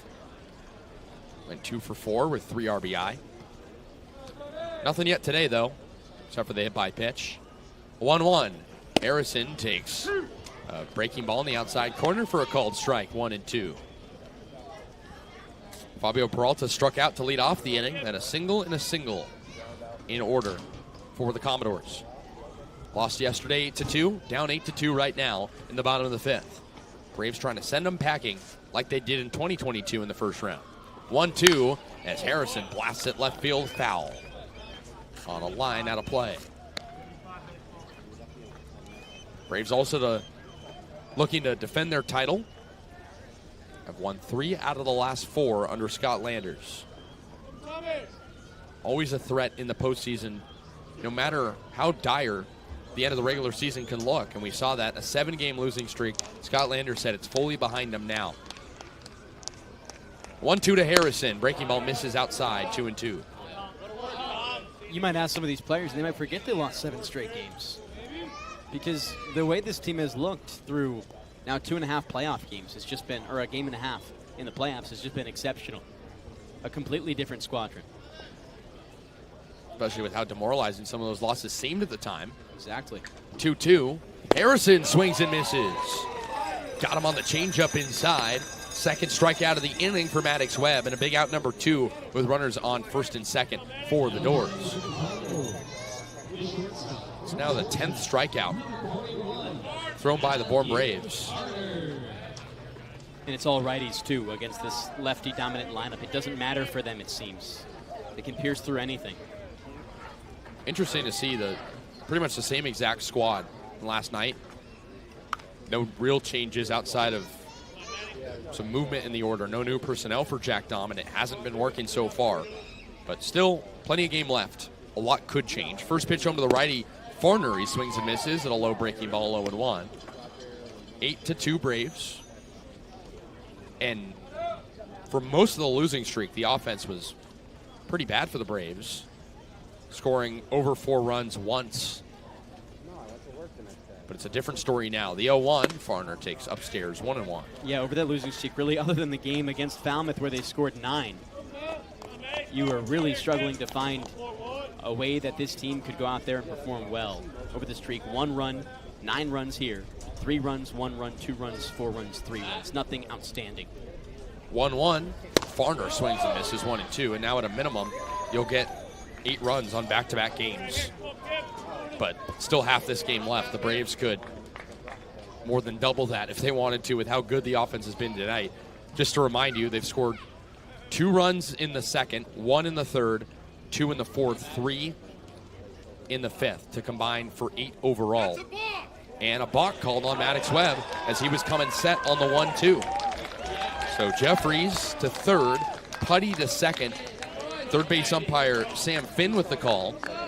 And now a single could potentially double Falmouth's run total. 1 and 2 on Farner. And just to go back to that run production, Kasey, the Braves haven't scored 8 or more runs in consecutive games since all the way back on June 16th and 18th. It was a much different team back then. Mark Cotrani still on the team. It's a home run king for the Braves at that point. The 1-2 to Farner as he swings and misses. No issue for Webb after the balk. His third strikeout of the inning. 11 now for Braves pitchers. And we'll take things to the top of the 6. 8-2 Bourne, and they're back up to bat when we come back.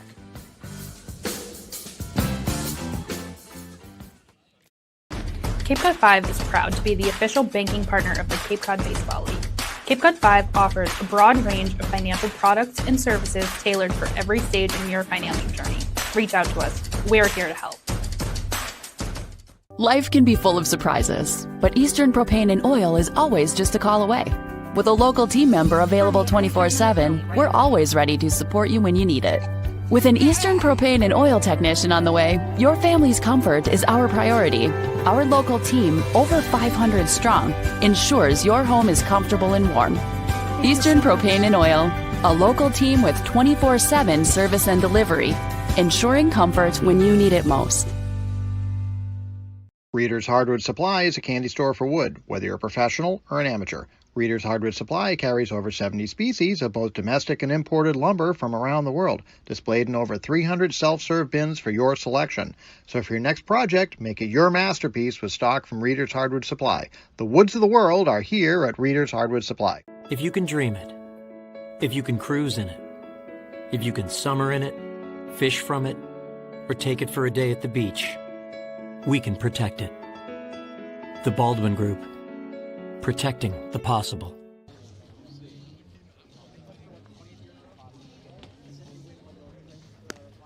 We bring you back to Gov Fuller Field. It's time for the top of the 6th inning. Cal Travers still out there for the Commodores. Braves have scored in 4 straight frames coming into this one and lead 8-2 over the Commodores. A win today for the Braves would have them play the Hyannis Harbor Hawks in the second round of the postseason, the Western Finals, as Hyannis won 7-1 today over Katuitt. So they're awaiting the winner of this series. Braves trying to make it them. Here's Luke Costello, or rather Matt Bolton, excuse me. Costello's next. First pitch to the lefty. So he takes low. 1 ball and no strikes. Bolton so far 1 for 3. A single and a stolen base in the third. Pitch home. So he takes inside 2-0. When you look through this day so far for the pitching staff, it's just been too many walks. 6 walks so far in this game. The Braves, as a team, 186 in the season. That's under 5 per game. 2-0. Bolton lifts it left foul. 2-1. It kind of feels like Falmouth, with the energy in the ballpark today, is sort of accepting it. At this point, a lot of fans kind of pacing around quiet and the dugout silent on the Falmouth side. Down by 6 in an elimination game. 2-1 to Bolton. He shows bunt. He gets one down toward the mound. Picked up by the catcher, Brooks. He fires to first in time. Just barely. Got Bolton for the first out of the top of the 6th. Yeah, he just didn't put it far enough away from the catcher in Brooks. He's going to make that play 10 out of 10 times. Got to go just a little bit further. It'll bring up Luke Costello, 1 for 3 with a solo homer and 2 strikeouts. I'm sure a lot of Braves fans that are here are happy with this game so far, and the ones watching at home that maybe we're preparing to watch the Braves in a potential tomorrow game at Dorn Park. Not having to potentially do that, though. First pitch to Costello, he swings and misses 0-1. But game one against Hyannis would be at McKeon Park, and the Braves probably not looking ahead that far yet, but if we are, that's going to be an interesting series between two teams that have had good battles so far this season. 0-1. Costello rolls it on the ground to short. Backhand for Farner. Picks it up. Long throw to first. In time. Good pick from Putty. 2 out to start the top of the 6th. This is the quickest production we've seen from the Falmouth defense since the first inning. Yeah, they've had a 1-2-3 inning, but it came back in the first and it included a single. Now you're starting to see this team find a little bit of a rhythm. Only once so far today have we seen the Commodores put down the first 2 consecutively of the Braves. That brings up Berkeley Mabius with the bases empty and 2 gone after 2 ground outs. Switch hitter batting righty against Travers. The pitch as he hits a high chopper deep in the hole at third, picked up by Jeffries. He throws over to first in time. 1-2-3 inning, all ground outs for Travers. Let's see if that can jolt some energy into the Commodores. Down by 6. We'll take things to the bottom of the 6th.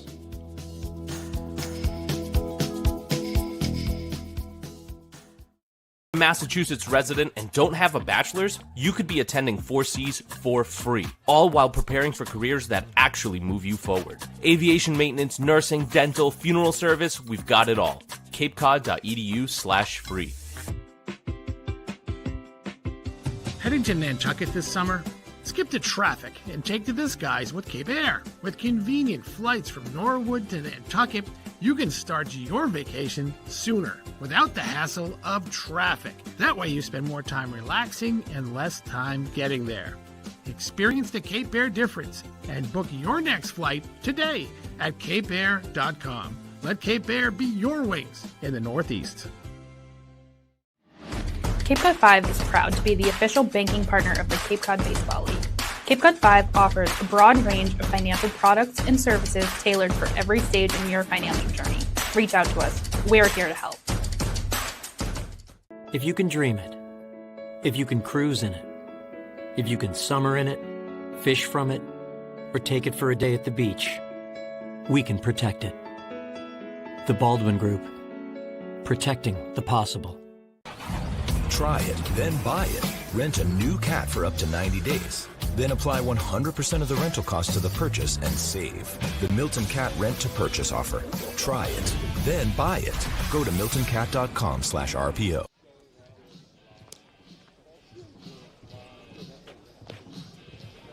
Braves up 8-2. Time for the bottom of the 6th inning at Gov Fuller Field. Maddox Webb still out there for the Braves. He threw 3 strikeouts in his first inning out of the bullpen in the 5th. He gave up 2 hits, but no runs. They'll face 6, 7, and 8. White, Luigi, and Brooks for the Commodores. We'll try to put some energy into Gov Fuller Field. What could be the final game of the season for the Commodores. Here's White, lefty hitter against the righty. He's 0 for 2. First pitch as he cracks it high up in the air, short right field. Costello comes in, makes a cap-high catch, moving to his right towards right center for the first out of the bottom of the 6th. He'll take first pitch outs if you're the Braves right now. Yeah, absolutely. You want to get it quick here. But overall, going back to your crowd comment, Kasey, just about 60%, maybe 50% of the fans remaining for Falmouth that were here at the start of the game. Now, of course, it's getting late. It's people with kids not really going to want to stay here too long. But boy, is that frustrating for a Falmouth team that wanted to pack the Gov, wanted to make it loud. Lefty hitter Lugi's up with 1 out and the base is empty. Pitch home for Webb. Luigi takes a fastball in there for a strike, going 1. He singled and scored in the 4th. Falmouth with only 2 runs so far. Those came in the 2nd and 4th respectively. Braves scored in 4 straight innings though. Put up 8 runs total on back-to-back nights. 0-1 to Luigi. Fastball again in there for a strike. Maddox Webb peppering the zone. Had 3 strikeouts in the 5th, and the command has been there so far. That's what you got to expect out of a guy in Maddox Webb. He was a fantastic pitcher at Mississippi State. He comes here as one of the bigger midseason additions for the Braves, roster-wise. 0-2. Luigi swings and misses. Breaking ball in the outside corner. 4th strikeout for Webb. Through an inning and 2/3, and there's 2 outs in the bottom of the 6th.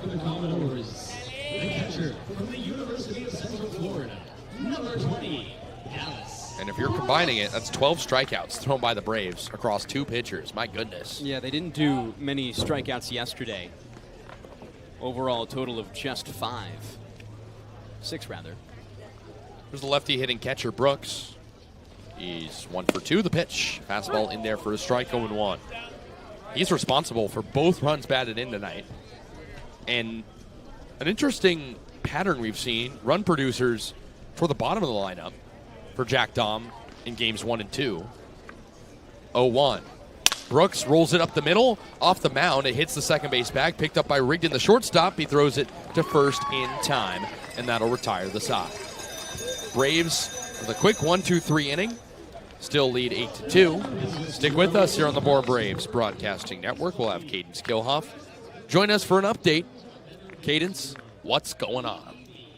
Thanks, Kasey. Playing in the Cape Cod Baseball League playoffs is unlike any other, but some of these players for the Braves also got to play in the College World Series this summer. I spoke with Cameron Seagraves from UNC about that, and he said that it's great because he gets extra time with both teams. As for Zach Cottrell, he said that playing on the Cape is unlike anything else. It's almost the same as playing in the College World Series. That's how similar it is. As for Owen Hancock, he was pointing out the differences to me. He said that field manager Scott Landers lets you go out there. He lets you do your thing, and that's the kind of thing that you don't get whenever you're at school. I also talked to Josh Surgal from WVU, and he told me that it's great to be here, it's great to be playing, and he loves that they're all playing for a cause. So guys, it's really cool to see that a lot of these players are here working for a ring in Bourne and also got to try for it at school ball too. Thank you, Kaydence. Braves playing for a potential another ring for Scott Landers. We will step aside here on the Bourne Braves Broadcasting Network. 8-2 Bourne before the 7th. Cape Cod 5 is proud to be the official banking partner of the Cape Cod Baseball League. Cape Cod 5 offers a broad range of financial products and services tailored for every stage in your financing journey. Reach out to us. We're here to help. Try it, then buy it. Rent a new cat for up to 90 days. Then apply 100% of the rental cost to the purchase and save. The Milton Cat Rent to Purchase offer. Try it, then buy it. Go to miltoncat.com/RPO. Reader's Hardwood Supply is a candy store for wood, whether you're a professional or an amateur. Reader's Hardwood Supply carries over 70 species of both domestic and imported lumber from around the world, displayed in over 300 self-serve bins for your selection. So for your next project, make it your masterpiece with stock from Reader's Hardwood Supply. The woods of the world are here at Reader's Hardwood Supply. Braves with a chance to add on even more. Lead 8-2, top of the 7th inning. We'll have Farrell, Osterhaus, and Hawk due up against Cal Travers, who had a quick 3-minute, 3-up, 3-down inning in the 6th. Here's Farrell, the righty hitter. He's 0 for 2 with a walk and a run scored. The pitch from Travers. Fastball low, 1-0. And I think at this point for Falmouth, you're not taking any consolation prizes, but coming off a 3-up, 3-down inning for the first time since the first, it's got to feel a little bit better at this point. You got to hope it tees up your offense. 1-0 pitch to Farrell. Upstairs, 2-0. And it just hasn't done that so far. You're playing in your likely final 3 innings of the season right now. And there just doesn't seem to be motivation. Moping out in the infield, dugout is quiet, hanging their heads. You're not going to win games if you don't have any motivation. 2-0 on Farrell. You'd like to chip in here. The pitch, fastball outside, 3-0. As a newly minted player, it's important that these players do so. They just haven't really had the most opportunities, being in the bottom of the lineup for the most part, but boy, have they been good additions. Really hasn't been a rocky road for the Braves tonight, but you like to see him chip in more. 3-0 to Farrell as he takes downstairs. 4-pitch walk and a freebie. Farrell's second walk of the game. He goes down Candy Cane Lane to first base. Nobody out in the top of the 7th. Second baseman from Alabama, number 31, Justin Osterhaus. I'm going to bring up Justin Osterhaus, who Devon got all of a baseball his last time up, a 3-run homer. He destroyed it. I thought it was almost going to be a pop-out. He hit it so high, but he hit it so hard it wouldn't matter. Digs in with his mint chip colored bat. Green and black, the first pitch. Fastball low, it bounces away from Brooks. The catcher will retrieve as Farrell trots to second. And we'll see how they rule it. Probably a wild pitch. And it is. Farrell to second. 1-0 on Justin Osterhaus, who has 2 hits today after going hitless yesterday. 3-run homer and a single. He's now second on the Braves in RBI in the postseason, just behind Luke Costello, who has 4 ribeyes. 1-0. Swing and a miss from Osterhaus, 1-1.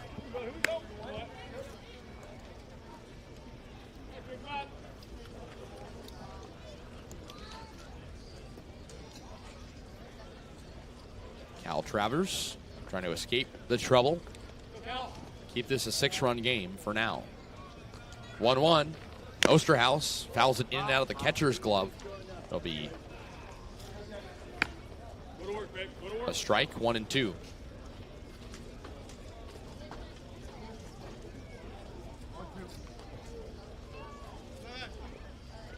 The Braves can hold on. A reminder, they'll win this best-of-3 series and play the Hyannis Harbor Hawks for a chance to move on to the championship. The 1-2, low and outside, 2-2. It almost feels like an expectation. You never want to have that mentality as a manager, but as a fan, if you're a Bourne fan specifically, Scott Landers has brought a new type of championship DNA to this team.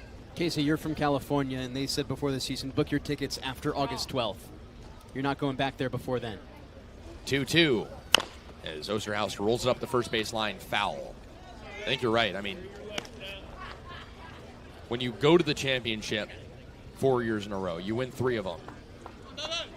Despite losing 7 in a row at the end of the season, there's sort of this nonchalance we kind of gathered from the coaching staff that, hey, I mean, you don't want to lose 7 in a row, but you can afford to with how much parity there can be in the postseason. The 2-2 Osterhaus takes upstairs as Travers falls onto his backside after the pitch. Have to hope he's okay. 3-2. Just fine. But yeah, you're exactly right. There is a level of expectation. Scott Landers, in his speech to the team at the Bourne Braves banquet on Monday, said, let's go win this thing. And I think the players believe it because they've seen him do it year after year from afar, and now they get to be a part of it. Good to see Travers okay after the fall. 3-2, runner goes, perfect jump. The pitch is low, no throw. It's a walk anyways for Osterhaus, but Farrell says, give me another bag. He's at third, first and third for the Braves, and nobody out in the top of the 7th, up by 6. Ton of stolen bases for the Braves already this game. It's been really impressive, their aggression in the base paths overall, and just trying to manufacture runners into scoring position and beyond. Here comes Jack Dahm, the skipper for the Falmouth Commodores, out to the mound. You think he's checking to see if he's okay after the fall or potential removal? Possibly. We'll see here. He brings Joe Gravina with him. Not sure I've seen that before. He looks like it was just an injury checkup. He's all good. Thank goodness. Don't want to lose a guy like that who's been dealing. Had a 3-up, 3-down inning in the 6th. We saw Kevin Takeuchi go down a few games ago, and it was a similar thing. You weren't sure if they were going to keep it in the game, and they do so. And you just don't want Travers coming out here. Glad to see him in one piece. As he scales the back of the mound and faces Austin Hawk with runners on the corners and nobody out in the top of the 7th. Braves by 6. First he throws back to first base. Saw him adjust his pant leg a little bit. Good to see him up and running.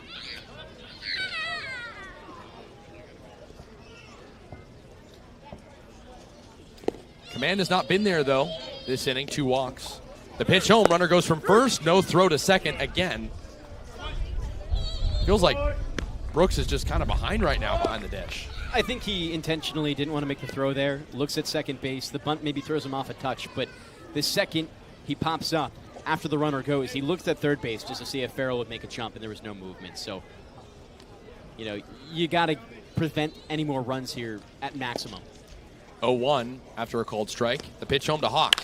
See, blasts it right foul. 0-2.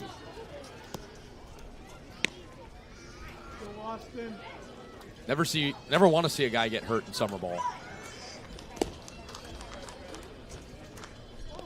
Braves have been largely healthy this season. It's been more so guys leaving to go back to school or go home. How do you work the depth? 0-2. Austin Hawk lifts it right side and out of play foul 0-2. And where would the Braves be without General Manager of the Year Matt Karras? I mean, the roster construction, the depth that they have at this point in the year. That was announced yesterday, and good to see Matt Karras on the field pregame, receiving the honor. 0-2 on Austin Hawk. Second and third, nobody out for the Braves. Pitch home.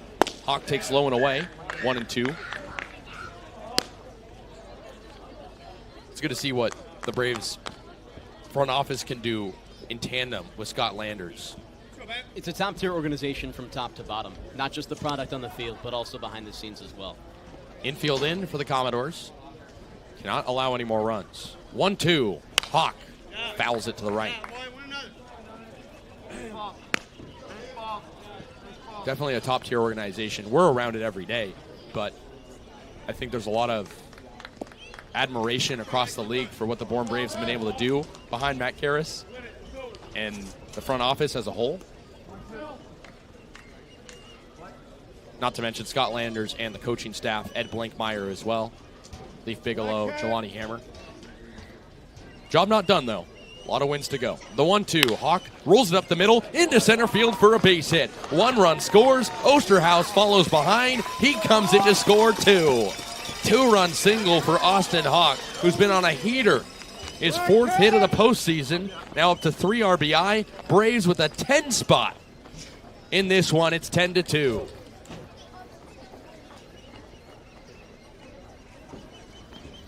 Austin Hawk has been exceptional for this Braves team. And to have him fill a hole in the bottom of this lineup has just been so useful. Looks like that's going to be the day for Travers. Good thing he was okay to finish the inning. He stays in the game despite the tumble. And Jack Dahm will come out to pull him, hoping he's okay. Keep things, or we'll send things to a break in the top of the 7th inning. Braves up 10-2, with still nobody out. Massachusetts resident and don't have a bachelor's, you could be attending 4Cs for free, all while preparing for careers that actually move you forward. Aviation maintenance, nursing, dental, funeral service, we've got it all. capecod.edu/free. Heading to Nantucket this summer? Skip the traffic and take to the skies with Cape Air. With convenient flights from Norwood to Nantucket, you can start your vacation sooner without the hassle of traffic. That way you spend more time relaxing and less time getting there. Experience the Cape Air difference and book your next flight today at capeair.com. Let Cape Air be your wings in the Northeast. If you can dream it, if you can cruise in it, if you can summer in it, fish from it, or take it for a day at the beach, we can protect it. The Baldwin Group. Protecting the possible. Cape Cod 5 is proud to be the official banking partner of the Cape Cod Baseball League. Cape Cod 5 offers a broad range of financial products and services tailored for every stage in your financial journey. Reach out to us. We're here to help. Try it, then buy it. Rent a new cat for up to 90 days. Then apply 100% of the rental cost to the purchase and save. The Milton Cat Rent to Purchase offer. Try it, then buy it. Go to miltoncat.com/RPO. Reader's Hardwood Supply is a candy store for wood, whether you're a professional or an amateur. Reader's Hardwood Supply carries over 70 species of both domestic and imported lumber from around the world, displayed in over 300 self-serve bins for your selection. So for your next project, make it your masterpiece with stock from Reader's Hardwood Supply. The woods of the world are here at Reader's Hardwood Supply. Braves with a convincing lead right now as we resume action in the top of the 7th inning. 10-2 Braves. New pitcher is Struck, the right-hander. Face Bryce Eastep with a man at first. The pitch home as Bryce fouls it back. Foul. 0-1. Eastep with a chance to get his first multi-hit game of the entire season with the Bourne Braves. been an admirable player, but the offense has not been there at all times. Known for his defense, framing pitches and blocking them behind the dish. 0-1. E-step takes in there for a strike, 0-2. And if you're Falmouth, knowing that you're down by 8, you lose Travers, but you can kind of just pitch whoever you want at this point and hope for the best. I think if you're Jack Dum, you have to pitch your best arms right now. Season on the line. The 0-2, curveball, drapes in, strike 3. E-step barks back at the umpire, Joe Gravina, but he's down on strikes. And the first K out of the bullpen for J.R. Struck. And only a 1-strikeout game for Bryce E-step. He had struck out every single game consecutively and has so back since July 8th. Wow. First pitch home to the leadoff guy, Milano, as he lifts it up in the air left side of the infield. Now in foul territory for the third baseman, Jeffries, who makes the catch just to the left of the third base bag for out number 2. And this is kind of the first time we've seen an offensive explosion for the Braves with this cast of guys.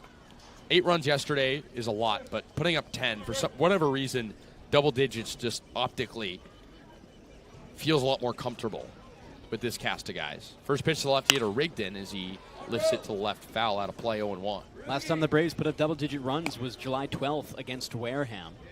And before that, they had only done it once before in a run rule victory against the Hyannis Harbor Hawks. And, you know, you got 18 combined runs over 2 games. It's just something we hadn't seen with this group of players. 0-1. Fastball finds the zone. I do think the additions of Max Farrell and Gabe Milano, while they maybe haven't been the biggest run producers, have been huge in this lineup. Allows players to play in more comfortable areas, adding depth where needed. It's been huge for this team to have more balance overall. 0-2. Inside 1-2. And that goes back to the conversation we had earlier about Matt Karras, the general manager, plus Scott Landers and developing players. It's all a pipeline at the end of the day, bringing in the guys and then making them mold your game plan. 1-2, low, 2 balls and 2 strikes. And Scott Landers exclusively has done a fantastic job building the roster here for the Bourne Braves. He has the right guys to call, and a lot of credit to Ed Blankmeyer as well, a guy with a lot of connections. Scott Landers has said his right-hand man throughout this entire process. 2-2, Rigdon pops it up in the air, shallow center. Peralta comes in and makes the catch to retire the side. Can't forget about Jeff Lemoncelli as well, third base coach for the Braves. It's all one big Bourne family. As we will take things to the 7th inning stretch, 10-2 Braves.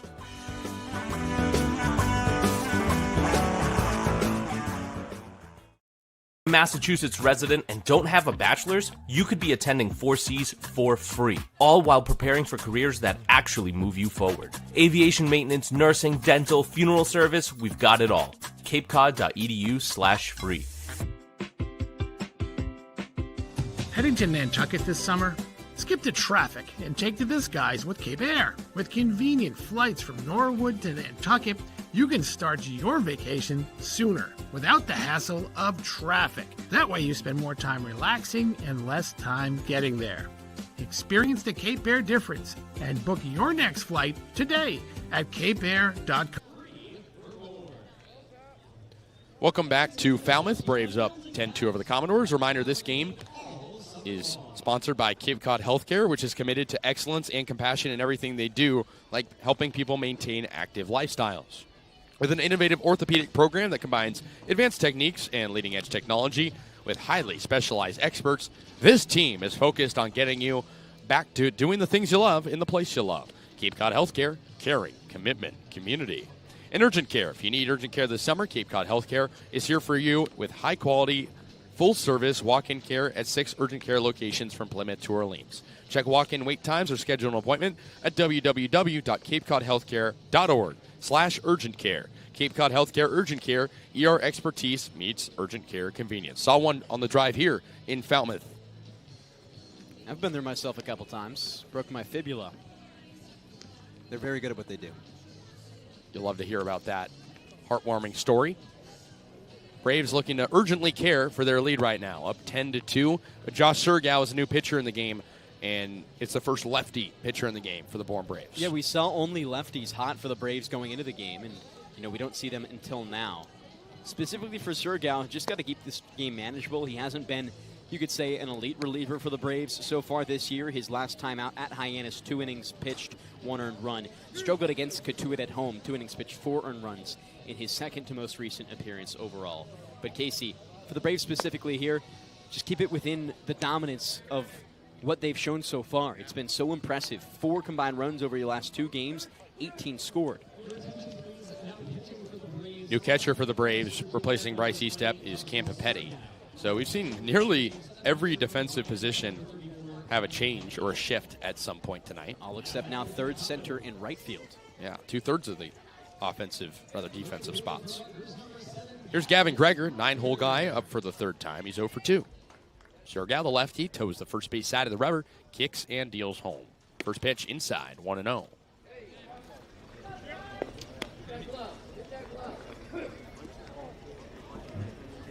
Braves looking to escape the Cyclops that is the Falmouth Commodores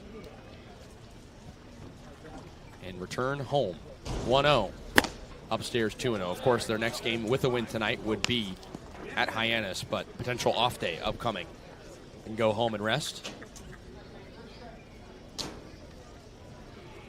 Surgow out of the windup. Fires the 2-0. Greger takes in the dirt low. 3-0, and that caught Joe Gravina, the umpire, who punches over, and he might be in some pain right now. Not a good sight. Have to hope he's okay after getting hit by a fastball low. And, man, that's tough. Really hope he's okay here.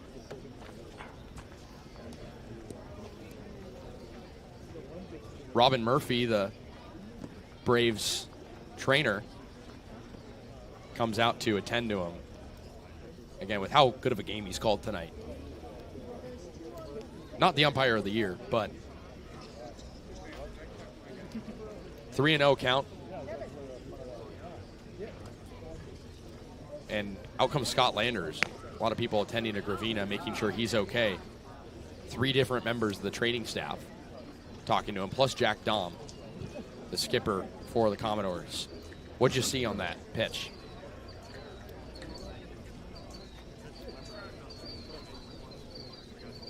Looks like it caught him just on the neck. And, you know, that's never going to be easy if it catches you below the mask. That's why you have it. Maybe needs a bigger mask. Possibly. We'll see how he adjusts. Looks like he'll stay in the game for now.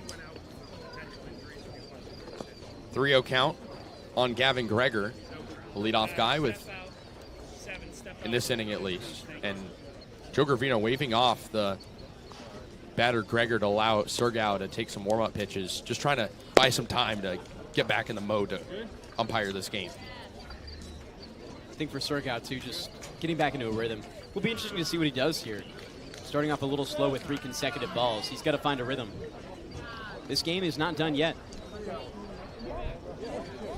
3-0 on Gavin Greger. Good to see Gravina back in the game behind the catcher to call balls and strikes. The pitch. Fastball that's in there for a strike. 3-1. Couple of players / umpires dealing with wounds, but delay is not prolonging. 3-1. Greger takes high, ball 4. Leadoff walk to start the bottom of the 7th, and Falmouth needs every base runner they can get down by 8. They certainly do. That was the first walk thrown by the Braves all game. Can you believe that? Quite impressive. I mean, the staff that went out there and just dealt with Ben Dean to start. Here's the leadoff guy, Fabio Peralta, who struck out 3 times against 2 different pitchers. Lefty hitter against the lefty pitcher. The pitch. Fastball low and away. 1-0. Looking around the Cape League at the postseason, Chatham and YD still scoreless in the top of the 6. YD eliminated with a loss. The number 1 overall seed. President's Cup champions. 1-0. Inside, 2-0.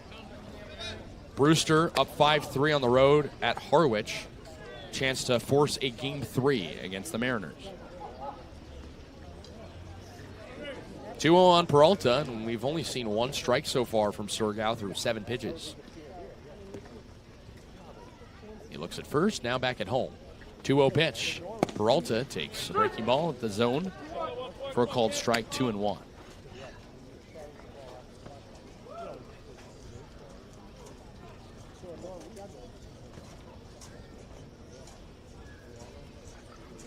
Two and one on Peralta. Here's the pitch as he rolls a breaking ball up the first base line toward the Falmouth dugout. Foul, 2-2. And we're talking about awards. And Andrew Costello, despite not being here for a while, the batting champion. Yeah, I mean, huge. Leads the league in OPS, slugging, as well as, more importantly, batting average. And for a Bourne Braves team that really valued him all season, he'll surely be missed, but maybe it's the chance at winning a title. I can tell you, was valued by the entire team. A guy that really embodied what it meant to be a Bourne Brave. And we talked about Andrew Costello earlier in the season. Here's the 2-2 pitch. Peralta rolls it softly up the third baseline, foul. Count stays at 2-2. We talked about Costello earlier this season, Andrew that is, and he lost focus at certain times. Had dips and valleys as part of his season, but was able to bounce back and have a monster end to it. I'm sure the Braves wish they would have had him in the postseason, but they'll rally around his absence. He was the best bat on this team for a long time, but Braves have seemed to fill his hole as best they can with adjunct players. Very charismatic guy. 2-2. Fastball runs outside, 3-2. A guy that everyone seemed to appreciate for the Braves. 3-2 on Peralta with a man at first, and nobody out in the bottom of the seventh. 10-2 Braves in Game 2 of the West Division Series. Game not close, really, at all. Maybe since the second or third inning. 3-2. Peralta swings and misses. Golden sombrero for him. 4 strikeouts. I don't know if you would have predicted that after he went 2 for 4 last night. Had 32 strikeouts in 35 games during the regular season. I mean, this by far his worst offensive performance of the year. And will just be sour to go out this way when it's all said and done. There's Braden Jeffries, runner at first and 1 out.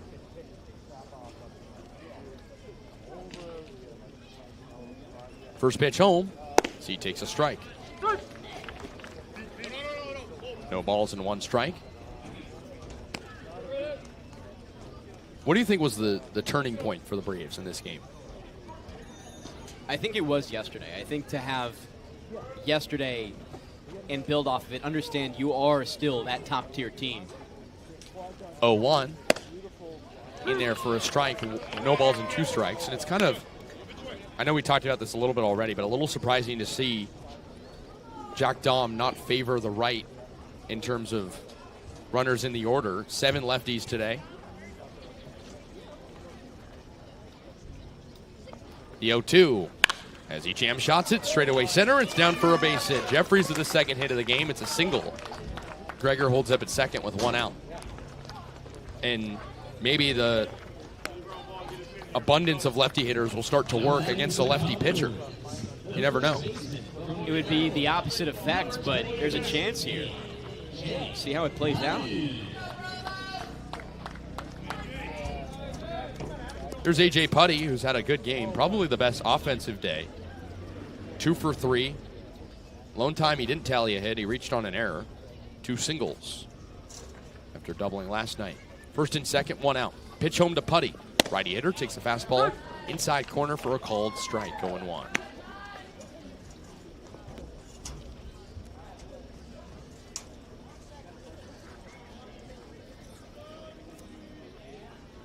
Putty trying to mold his way into a more well-rounded hitter before he returns to Illinois. 0-1. He takes low, 1-1. He's one of the best freshmen in the Big Ten in 2026. All-freshman team in that conference.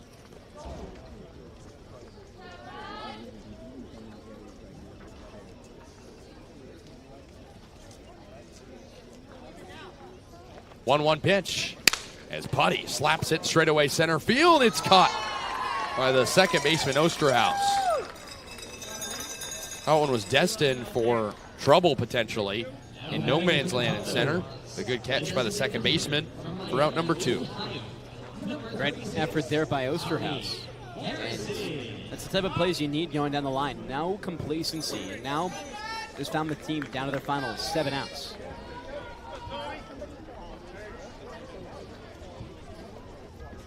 There's Tommy Harrison, 0 for 2 with a hit by pitch and 2 Ks. 2 on, 2 out, the pitch. Breaking ball outside, 1-0.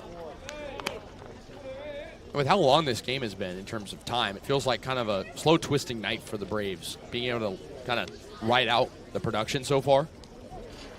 I'm sure it's worse for the Commodores, just having to bear through it. 1-0 on Harrison, pitch. So he takes a breaking ball in the zone for a called strike. 1-1. Sergow's given up 2 base runners so far this inning, but can breathe a little bit easier knowing that he has an 8-run lead. Braves won by 6 last night. Done even better tonight. 9 total hits to match the total from yesterday, but more runs. 1-1. Harrison takes high, nearly to the backstop. Papetti with a nice save of the baseball. It's 2-1.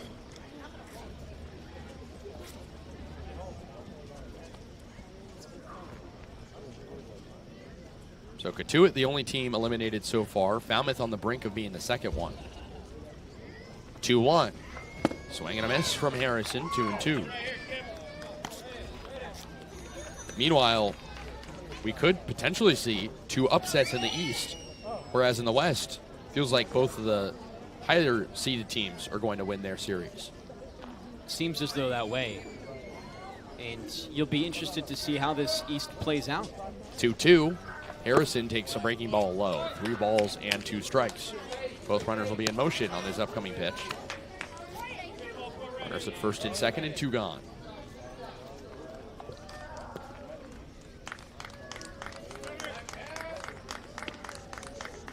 Three and 2 on Harrison. Sergow in his first inning of work. Tosses home. Both runners go. It is strike 3 called. Second strikeout for Sergow. Braves get out of it and lead by 8. It's 10-2. Stick with us here on the Bourne Braves Broadcasting Network. We'll be joined by Kaydence Kilhof in just a moment. We'll be joined by Gabe Alano, first baseman for the Braves. But Devon, just again, the pitching dominance continuing. And good to see it from Sergow getting out of a jam. That wasn't going to be easy for the Braves for a little while, but Sergow keeps it clean. And with no runs for now 3 consecutive innings and no more than 1 run in any inning so far for the Commodores, this Bourne pitching staff, again, playing a very clean game. 15 strikeouts for the Braves pitchers to this point. On the other side of this interview, we'll have Devon Jarvis, good friend, take over on play-by-play as the Braves look for 6 more outs and a potential bid to the Western Championship Series against the Hyannis Harbor Hawks. We'll send it now to Kaydence Kilhof. Thanks, Kasey. I'm now joined by Miami infielder Gabe Milano. Gabe, Bourne has started something hot. What has changed since these doubleheaders? Since these doubleheaders, what have changed? I mean, I guess the emotion in this dugout. I mean, it's playoff baseball, so now we're all fired up. So it's fun. Now it's fun baseball. Now it's just we just play our game. No worries or stress behind it. You talked about the emotions, and 2 of your teammates just went yard, Justin Osterhaus and Luke Costello. What was the energy like in the dugout when that happened? We all got fired up, started the game. We were doing our thing, the boys are hot. You can't let the Braves get hot now. You just said it, the Braves are a freshly hot team. How can you guys keep it going from here, get the win tonight, and avoid complacency? Stay positive, keep rolling. Let's go. Let's go, Braves. All right, thanks so much. Thank you. Have a good one. Bye.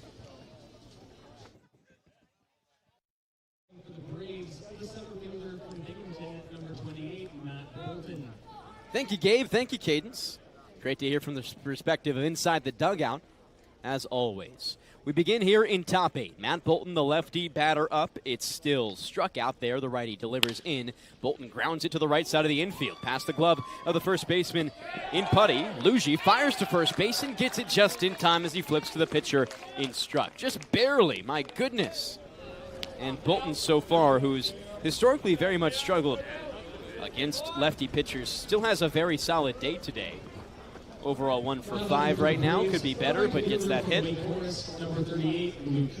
The final line for Cal Travers as he gets replaced 1 frame ago. 1 2/3, 3 hits, 2 runs, both earned with 2 walks and 1 strikeout. First pitch in now to the righty batter in Luke Costello with strike, top half of the zone. No balls, 1 strike, 1 out in top 8. The Braves just 6 outs away from punching their bid to the West Division Championship.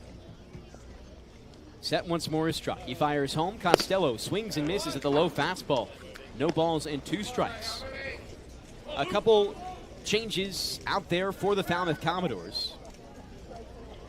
It's Austin Maley who replaces the second baseman in Jeff Lugie, as Drew Turpins replaces the shortstop in Matthew Farner. 0-2 comes in. Costello swings and fouls it back into the glove of Brooks. Down by way of the strikeout. The Braves with 2 quick outs here in the top of the 8th inning.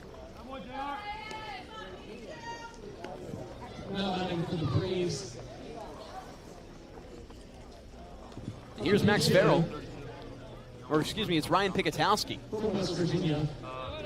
Ryan Pikatowski steps into the game for the Bourne Braves here.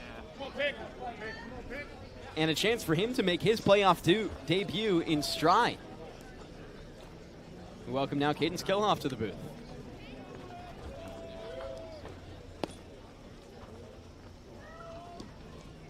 Pikatowski stands in the back of the righty's batter's box in replacement of Berkeley Mabius. First pitch from righty struck upstairs to Pikatowski. Devon, Pikatowski's the kind of guy that really just tries to swing for the fences every time he steps up to the plate. 1 ball, no strikes. Struck set against the righty and Pikatowski. Pitch comes home. Pikatowski takes outside in the lefty's box. He surely does. On the season for the Bourne Braves, Pikatowski struggling just a touch. Overall for him, as the 2-0 pitch is set to come in here from Struck. He looks home, delivers it. Pikatowski swings and misses. Pikatowski on the season with the Bourne Braves, a batting average is just 143, OPS at 286. Looking for a little bit brighter pastures, taking his talents from USC Sumter to West Virginia. 2-1 comes in, takes high a ball, 3-1. And looks to be a big piece as a corner infielder for the Mountaineers, fresh off of a College World Series appearance. As all of these players, Pikatowski's really been working on his control at the plate a lot more. 3-1. Pitch comes home. Pikatowski swings and misses once more. Can't catch up to the 89-mile-per-hour fastball. Little encouragement from the third base coaching box from Jeff Lemoncelli. Pikatowski crowds the plate. And here's Struck. He fires the 3-2 home. Pikatowski swings and misses. Down by way of the strikeout as we take things to the bottom of the 8th here on the Bourne Braves Broadcasting Network and Cape League TV. It's 10-2 in favor of the Braves.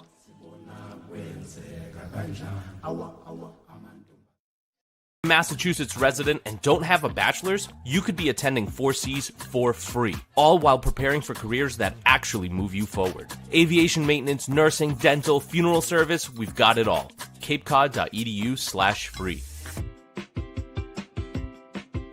Heading to Nantucket this summer?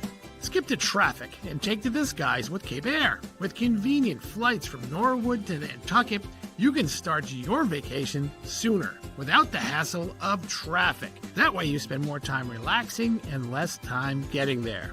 Experience the Cape Air difference and book your next flight today at capeair.com. Let Cape Air be your wings in the Northeast. If you can dream it, if you can cruise in it, if you can summer in it, fish from it, or take it for a day at the beach, we can protect it. The Baldwin Group. Protecting the possible. Cape Cod 5 is proud to be the official banking partner of the Cape Cod Baseball League. Cape Cod 5 offers a broad range of financial products and services tailored for every stage in your financial journey. Reach out to us. We're here to help. Try it, then buy it. Rent a new cat for up to 90 days. Then apply 100% of the rental cost to the purchase and save. The Milton Cat Rent to Purchase offer. Try it, then buy it. Go to miltoncat.com/RPO. Reader's Hardwood Supply is a candy store for wood, whether you're a professional or an amateur. Reader's Hardwood Supply carries over 70 species of both domestic and imported lumber from around the world, displayed in over 300 self-serve bins for your selection. So for your next project, make it your masterpiece with stock from Reader's Hardwood Supply. The woods of the world are here at Reader's Hardwood Supply. With Gabe.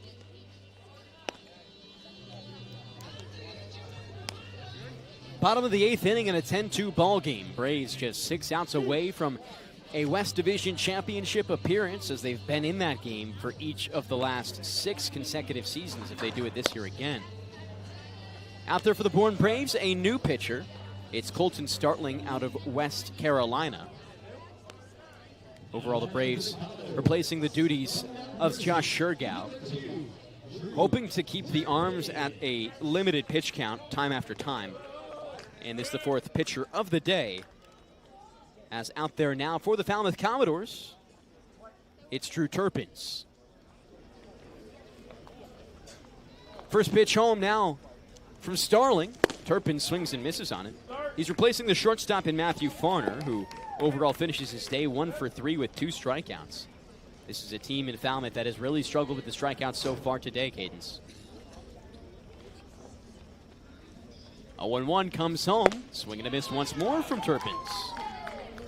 And this is not the game to start struggling in that category at all. At first, we thought the issue was going to be the pitching staff today, but these hitters are not on their A game. They certainly are not. 7 hits overall. Not bad, but solid run production. Or rather, opposite of that. Solid hits, no run production. 0-2 in. Turpins takes outside. Ball.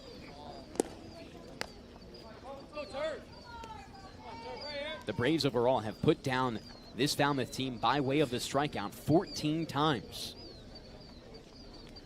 Not good for the Commodores. Open stance for Turpins in the back of the righty's box. Starling kicks and fires the 1-2 home. He fouls it back into the screen. It's almost refreshing to see this kind of performance from Bourne's pitching staff, especially because the last time out with that Tyler Baird start, as we've talked about so many times before, it wasn't his best outing, but now it seems like the Braves are back on their feet on the mound. It was not a good memory for the Braves last time here at Gov Fuller Field. Righting those wrongs today. The 1-2 home again. Turpin swings and misses. Strikeout number 15 of the day for the Bourne Braves pitching staff. And number 1 of the evening for Starling.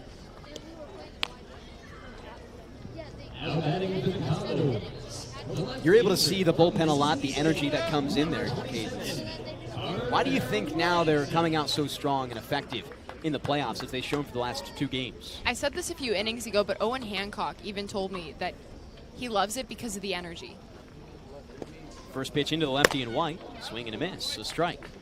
He said that Landers lets them go out there and do their thing, whereas whenever it's school ball, you're jumping over hurdles and you're doing so many different things just to play a baseball game. But at the end of the day, it's a kid's game. You're supposed to go out there and have fun. Well, Owen Hancock, instead of jumping over hurdles, he's doing handstands after home runs. The 0-1 in just nicks the outside edge.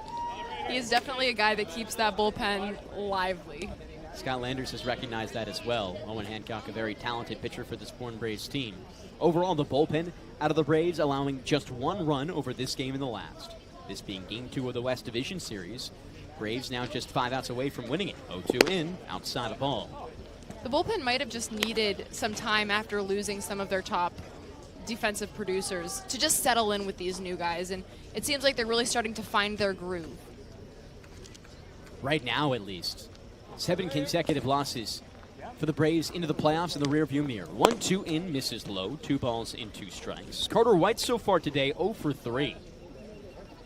But I said this before the game. Pitching coach Leaf Bigelow said that it helps a lot whenever the Braves start on the board first, and the pitching staff has something to lean on. And that's what they did today. 2 runs in the top of the 2nd inning. The Braves have been phenomenal offensively. 2-2 in. High fly ball for White. It goes left side and out of play, foul. 2 balls and 2 strikes it remains.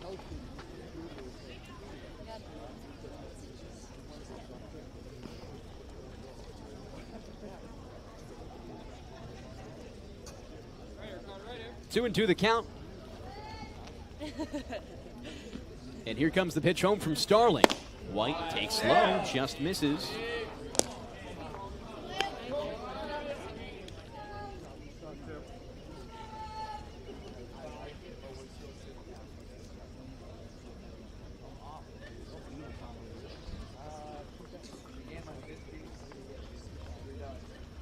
Three and 2 the count.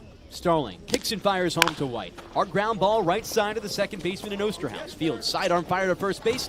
There in time. Just kissed it. Instead, it is Elliott Medlock at second base, excuse me. It's nice to see Elliot Medlock back out there again, a guy that hasn't been producing much recently, but whenever he's out there, he's a guy that you can at least rely on. Solid defensive player, a home run so far this season. With 2 outs now in the bottom of the 8th inning. Both teams unloading with their depth pieces as Nick Croce, another pinch hitter, steps into the game for the Commodores here in replacement of Jeff Lugie. First pitch, a strike.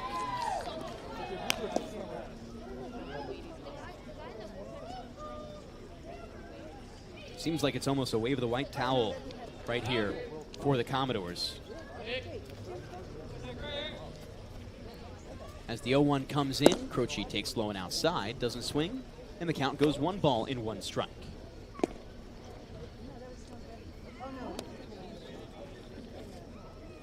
Looking around the league, that of course the important question for the Braves. If they win this one, will they have an off day? Right now it's looking like they may. As the 1-1 comes in, Croce pops it high, back behind home plate and out of play foul. 1 ball and 2 strikes with 2 outs in the bottom of the 8th inning.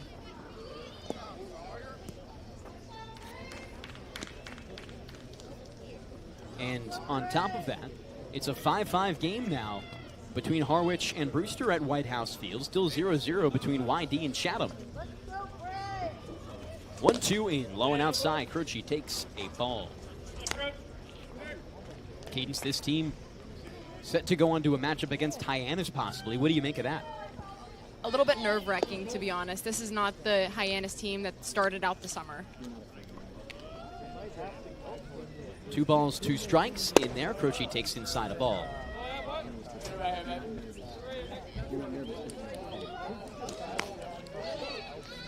Overall, in the season series, it's been a competitive one.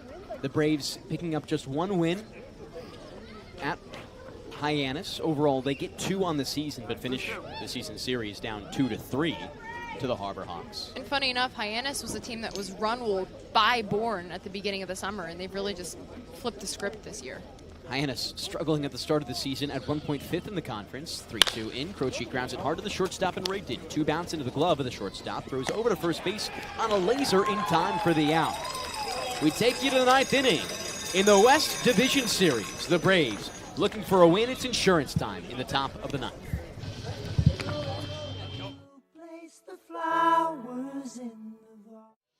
Massachusetts resident and don't have a bachelor's, you could be attending 4Cs for free, all while preparing for careers that actually move you forward. Aviation maintenance, nursing, dental, funeral service, we've got it all. capecod.edu/free.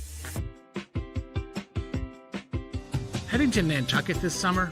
Skip the traffic and take to the skies with Cape Air. With convenient flights from Norwood to Nantucket, you can start your vacation sooner without the hassle of traffic. That way you spend more time relaxing and less time getting there. Experience the Cape Air difference and book your next flight today at capeair.com. Let Cape Air be your wings in the Northeast. If you can dream it, if you can cruise in it, if you can summer in it, fish from it, or take it for a day at the beach, we can protect it. The Baldwin Group, protecting the possible. Cape Cod 5 is proud to be the official banking partner of the Cape Cod Baseball League. Cape Cod 5 offers a broad range of financial products and services tailored for every stage in your financial journey. Reach out to us. We're here to help. Try it, then buy it. Rent a new cat for up to 90 days. Then apply 100% of the rental cost to the purchase and save. The Milton Cat Rent to Purchase offer. Try it, then buy it. Go to miltoncat.com/RPO. Reader's Hardwood Supply is a candy store for wood, whether you're a professional or an amateur. Reader's Hardwood Supply carries over 70 species of both domestic and imported lumber from around the world, displayed in over 300 self-serve bins for your selection. So for your next project, make it your masterpiece with stock from Reader's Hardwood Supply. The woods of the world are here at Reader's Hardwood Supply. Kenyal Rosado out there on the mound for the top of the 9th inning for the Bourne Braves. They bring up Max Farrell, Elliot Medlock, as well as Cam Papetti here. The Braves looking to add on in a 8-run game right now, 10-2 in favor of the Bravos. Quite the performance for the Braves in a clincher. Yeah, absolutely. I mean, this game is drawn out a little bit, but the Braves have been just on top of it. 2 home runs, handful of extra base hits. If they go on and hold on here, it feels like they have something brewing for Hyannis, who should be a little worried right now. The Braves with some convincing performances. If they can end the game in the same margin they have right now, 10-2. Rosado works here against Farrell. Lefty on righty matchup. Rosado works in, kicks and fires home. Farrell lines it back. And Farrell, no stranger to Falmouth, comes in here his first time, but clearly has settled in well. 2 walks already in this game, has scored twice in his last 2 times to the plate. No balls, 1 strike. Rosado fires home. Farrell takes an outside pitch for a ball. 1 ball and 1 strike with no outs in the top of the 9th. We know that Scott Landers has a knack for sniffing out talent. And Farrell, one of those guys who just has come in and on both sides of the ball is locating what he wants. 1-1 comes home. Farrell takes high for a ball. He's a gamer. He's a bomber. He showed the speed. Has yet to show the home run power quite yet. He waves the lumber in the bottom of the box. 2 balls and 1 strike. It comes home. He takes just inside for a strike. 2-2 count. Good to see him active, though, just because he's not necessarily reaching home on every hit, per se. He's still hitting nonetheless. Rosado trying to keep this inning quick for what's been quite the long game. 3 hours and 5 minutes so far since first pitch. 2-2 comes home. Farrell hacks and misses. Strikeout, a tag by the catcher in Brooks. 1 down in top 9. The thing with Farrell, too, is he never goes down looking. Even when he strikes out, he tries. Has fell victim to the strikeouts now 5 times so far in 5 games. Number 33, Elliot Medlock. At the first strikeout of Rosado's day.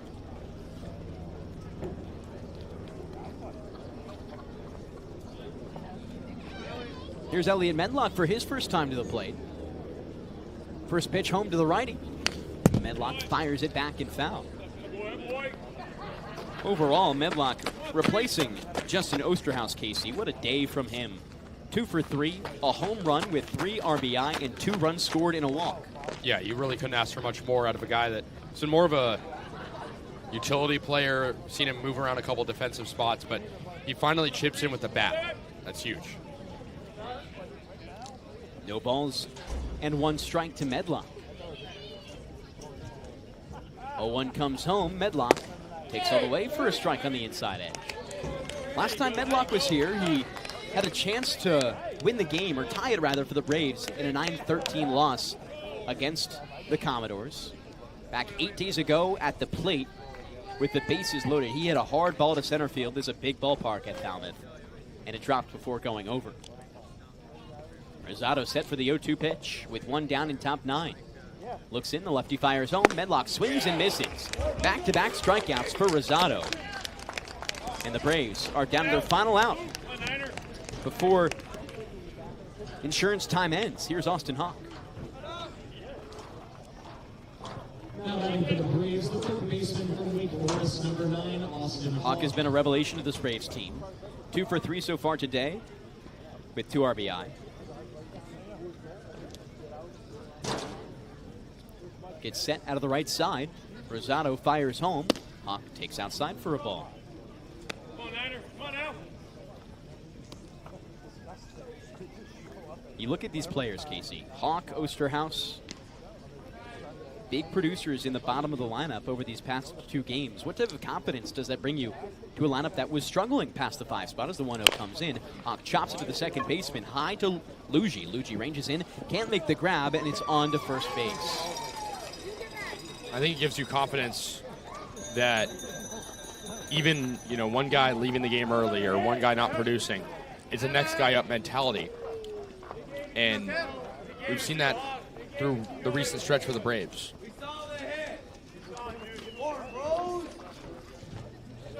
Now batting for the Braves, the catcher from Bryant, number 34. And here is Cam Papetti. Papetti. Petty gets set to go, only his second game with the Braves so far this season. Lefty Rosado fires home, it's outside. That not going to be an error. It's a base hit for Austin Hawk.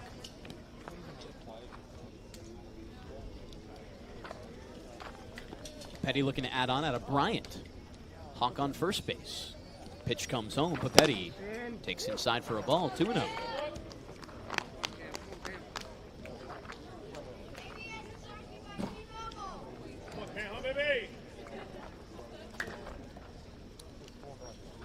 Hawk now with his third single of the day. 3 singles in each of his last 3 plate appearances. 2 balls, no strikes. Pitch comes in. Papetti hacks it, fires it high to the right side, out of play. The Braves overall, Kasey, we were talking about it earlier, but quite the changes in the lineup. Not sure they have any bench players left. Yeah, I don't think so. Have to hope everything goes smoothly the final inning. No bench players left for the Braves. 2-1 comes home. Just inside, it's a called strike. Could bring a pitcher into the game to hit. We saw it once last year for the Braves. Got on by way of an infield single. There you go. 2 balls, 2 strikes. And 2 outs. Pitch comes home. Papetti takes strike 3 on the inside edge. Rosado strikes out the side despite allowing a single, and the Braves go to the bottom of the 9th, up by 8. Stay here on the Bourne Braves Broadcasting Network and Cape League TV. Ticket soon to be punched to the West Division Championship.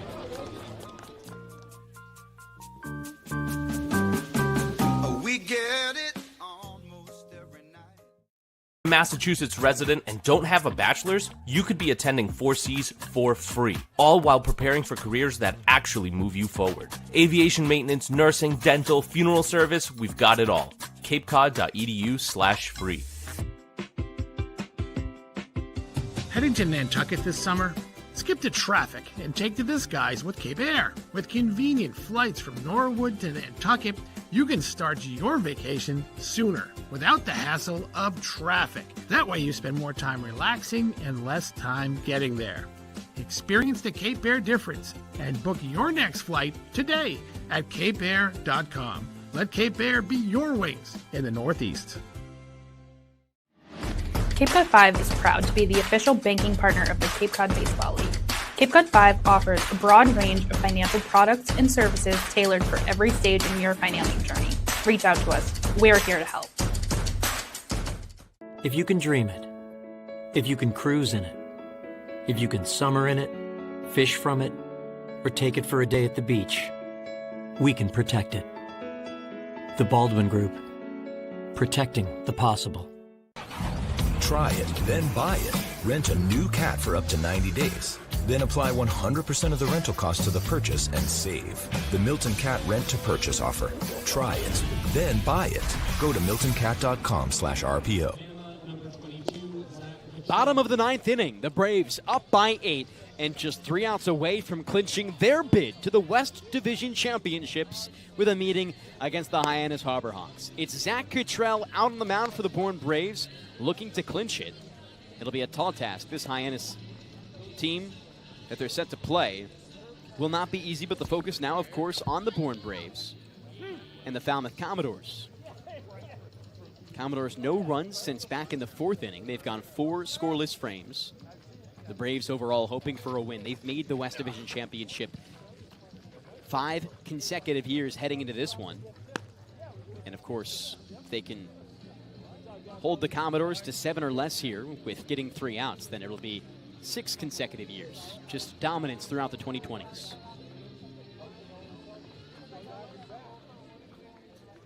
Five of those, if you include this one, under the leadership of Scott Landers.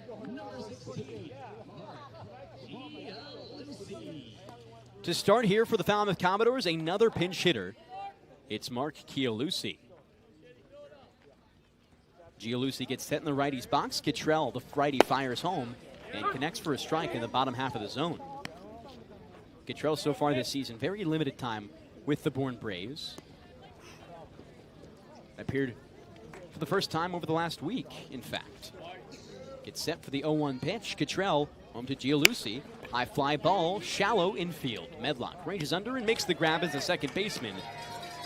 And the Braves have their first out of 3 needed. Kind of feel the dugout. Everyone's on the brink of it for the Braves, excited. The possibility of contending for another championship. They probably have known since the 4th inning that they'd have a shot, but it's becoming real. If they can hold the score here, it'd be a combined 18-4 outscoring performance. First pitch now into the lefty here in Gavin Gregor is their first strike. No balls and 1 strike. The only appearance on the season for Cottrell so far, 2 innings pitched, 1 hit, no earned runs, 1 walk, and no strikeouts against the Cotuit Kettleers.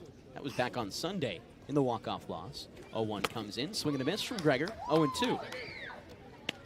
And Cottrell showing some solid stuff right now.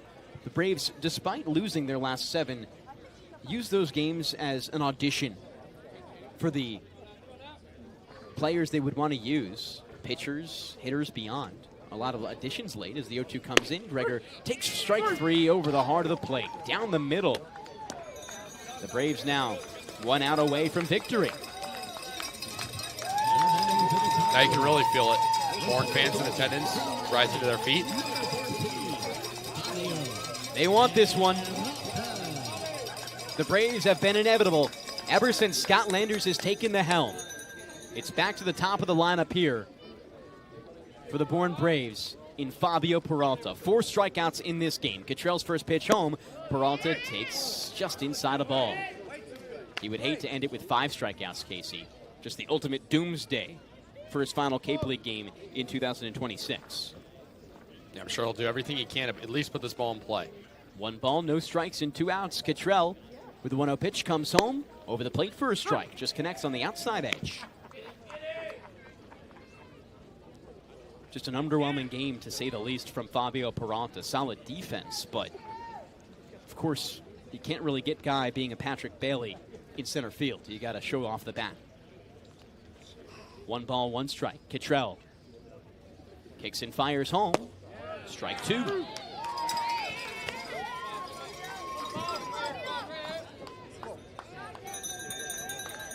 So Jack Thomas yelling to him, just get the bat off your shoulders. Don't go out without swinging. For a chance to once again go to the West Division Championship. The 1-2 comes home. Outside, does he go? He does! 5 strikeouts on the day for Peralta. Cottrell closes the door, and the Braves are going back to the West Division Championship for the 5th consecutive season under Scott Landers. There's been nobody better at the helm, and the Braves once again show why.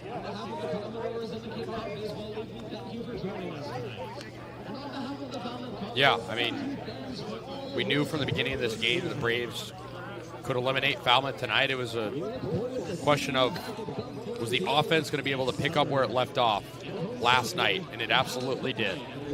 What a sweet end to this division round. And now a date with Hyannis, a team that the Braves have struggled against. It's been a tough season for the Braves against the Hyannis Harbor Hawks. But the Braves hoping to go out there and get some redemption against a Harbor Hawks team that they've beaten in the playoffs each of the last 4 consecutive seasons. Justin Osterhaus to be joining Kaydence Kilhof in just a few moments here, but for our main broadcast, we say so long from Falmouth and Gov Fuller Field. Another happy birthday to our broadcast producer in Chase Maceiko. You've been the best helper all season long, Chase. Happy birthday and happy 21st. Thanks so much for listening today on behalf of our producer in Chase Maceiko, our silent reporter in Kaydence Kilhof.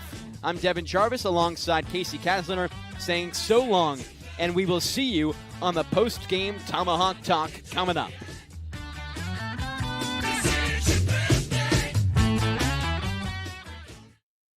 Massachusetts resident and don't have a bachelor's, you could be attending 4Cs for free, all while preparing for careers that actually move you forward. Aviation maintenance, nursing, dental, funeral service, we've got it all. capecod.edu/free. Heading to Nantucket this summer? Skip the traffic and take to the skies with Cape Air. With convenient flights from Norwood to Nantucket, you can start your vacation sooner without the hassle of traffic. That way you spend more time relaxing and less time getting there. Experience the Cape Air difference and book your next flight today at capeair.com. Let Cape Air be your wings in the Northeast. If you can dream it, if you can cruise in it, if you can summer in it, fish from it, or take it for a day at the beach, we can protect it. The Baldwin Group. Protecting the possible. Cape Cod 5 is proud to be the official banking partner of the Cape Cod Baseball League. Cape Cod 5 offers a broad range of financial products and services tailored for every stage in your financial journey. Reach out to us. We're here to help. Try it, then buy it. Rent a new cat for up to 90 days. Then apply 100% of the rental cost to the purchase and save. The Milton Cat Rent to Purchase offer. Try it, then buy it. Go to miltoncat.com/RPO. Reader's Hardwood Supply is a candy store for wood, whether you're a professional or an amateur. Reader's Hardwood Supply carries over 70 species of both domestic and imported lumber from around the world, displayed in over 300 self-serve bins for your selection. So for your next project, make it your masterpiece with stock from Reader's Hardwood Supply. The woods of the world are here at Reader's Hardwood Supply. Massachusetts resident and don't have a bachelor's, you could be attending 4Cs for free, all while preparing for careers that actually move you forward. Aviation maintenance, nursing, dental, funeral service, we've got it all. capecod.edu/free. Heading to Nantucket this summer? Skip the traffic and take to the skies with Cape Air. With convenient flights from Norwood to Nantucket, you can start your vacation sooner without the hassle of traffic. That way you spend more time relaxing and less time getting there. Experience the Cape Air difference and book. We welcome you back to Falmouth, Massachusetts for the post-game Tomahawk Talk here on the Bourne Braves Broadcasting Network and Cape League TV. Let's swing it diamond side for Kaydence Kilhof alongside Justin Osterhaus. Thanks, Devon. I'm now joined by infielder from Alabama, Justin Osterhaus. Justin, you just went yard for the first time this season. You drove in 3 runners. Walk me through that at bat. The batter in front of me walked on 4 pitches. I knew he was going to try to get ahead with a strike. It's usually my favorite pitch to hit. I'm not trying to give too much away, but I knew he was going to try to get in there and try to attack, so I was ready to go first pitch. That was your second multi-hit game of the summer. How have you felt yourself grow at the plate since getting here a few weeks ago? Yeah, it's definitely been a grind. A lot of these guys know it's hard to get hits up here with the pitching in this league, so just grinding out these at-bats kind of just went my way today. So I didn't do much different, just stick to my game, and it worked out. Bourne has started to play some of its best baseball of the summer recently. How can you guys just keep growing from here? Just having fun and living each day, day by day. I mean, not looking too far and looking at the championship and just being ready for whoever's next and not looking too far ahead. The win tonight sends Falmouth home. You guys get an off day tomorrow. How good does it feel to advance to the West Division Championship Series and send your old team home packing? Feels good. I know a couple of those guys. I know they're not happy, but we're ready to go, and I'm excited to play some postseason Cape Cod baseball. Justin, thanks so much and congrats. Thank you. Thank you very much, Kaydence. We continue our coverage here from Falmouth and Gov Fuller Field in just a few moments on the Bourne Braves Broadcasting Network and Cape League TV. We'll be right back. Massachusetts resident and don't have a bachelor's, you could be attending 4Cs for free, all while preparing for careers that actually move you forward. Aviation maintenance, nursing, dental, funeral service, we've got it all. capecod.edu/free. Heading to Nantucket this summer?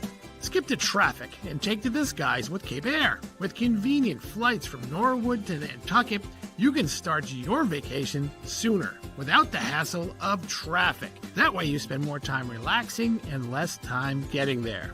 Experience the Cape Air difference and book your next flight today at capeair.com. Let Cape Air be your wings in the Northeast. If you can dream it, if you can cruise in it, if you can summer in it, fish from it, or take it for a day at the beach, we can protect it. The Baldwin Group. Protecting the possible. Cape Cod 5 is proud to be the official banking partner of the Cape Cod Baseball League. Cape Cod 5 offers a broad range of financial products and services tailored for every stage in your financing journey. Reach out to us. We're here to help. Try it, then buy it. Rent a new cat for up to 90 days. Then apply 100% of the rental cost to the purchase and save. The Milton Cat Rent to Purchase offer. Try it, then buy it. Go to miltoncat.com/RPO. Reader's Hardwood Supply is a candy store for wood, whether you're a professional or an amateur. Reader's Hardwood Supply carries over 70 species of both domestic and imported lumber from around the world, displayed in over 300 self-serve bins for your selection.